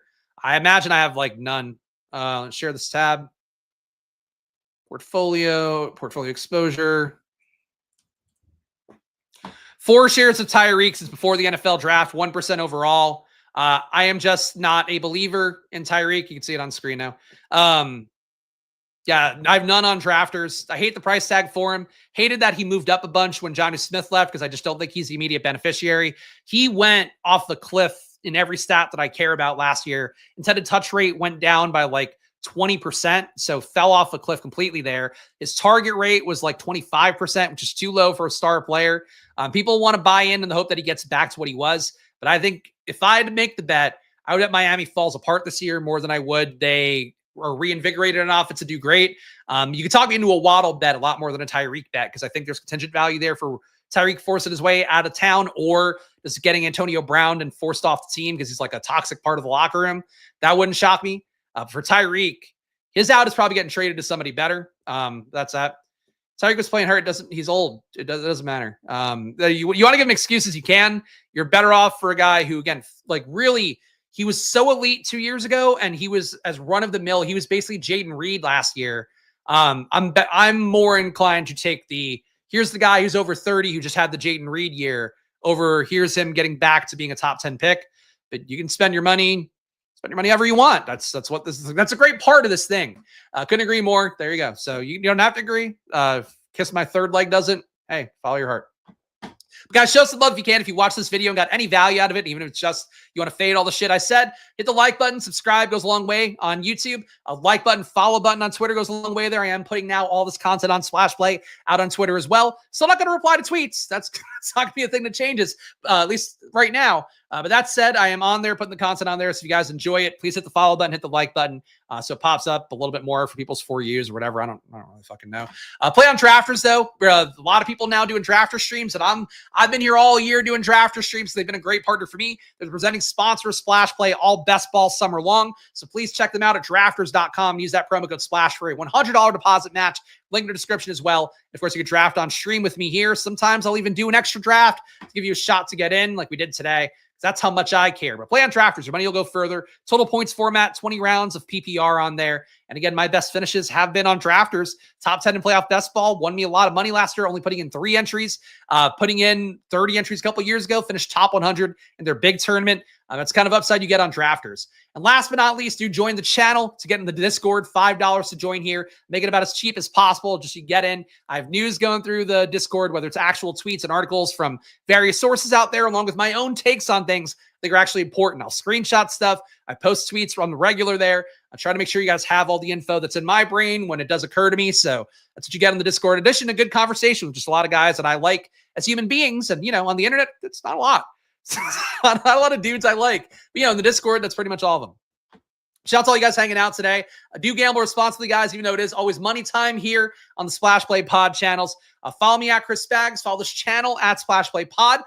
Back next week for more. Usual cycle again, so stay tuned for that. Hop to the Discord. I'm sure I'll be giving takes there. Anything interesting for the preseason, I'll pop in there as well. But I'll see you guys again soon. Enjoy your weekends. Good luck, and go play on Drafters, guys. And bye-bye.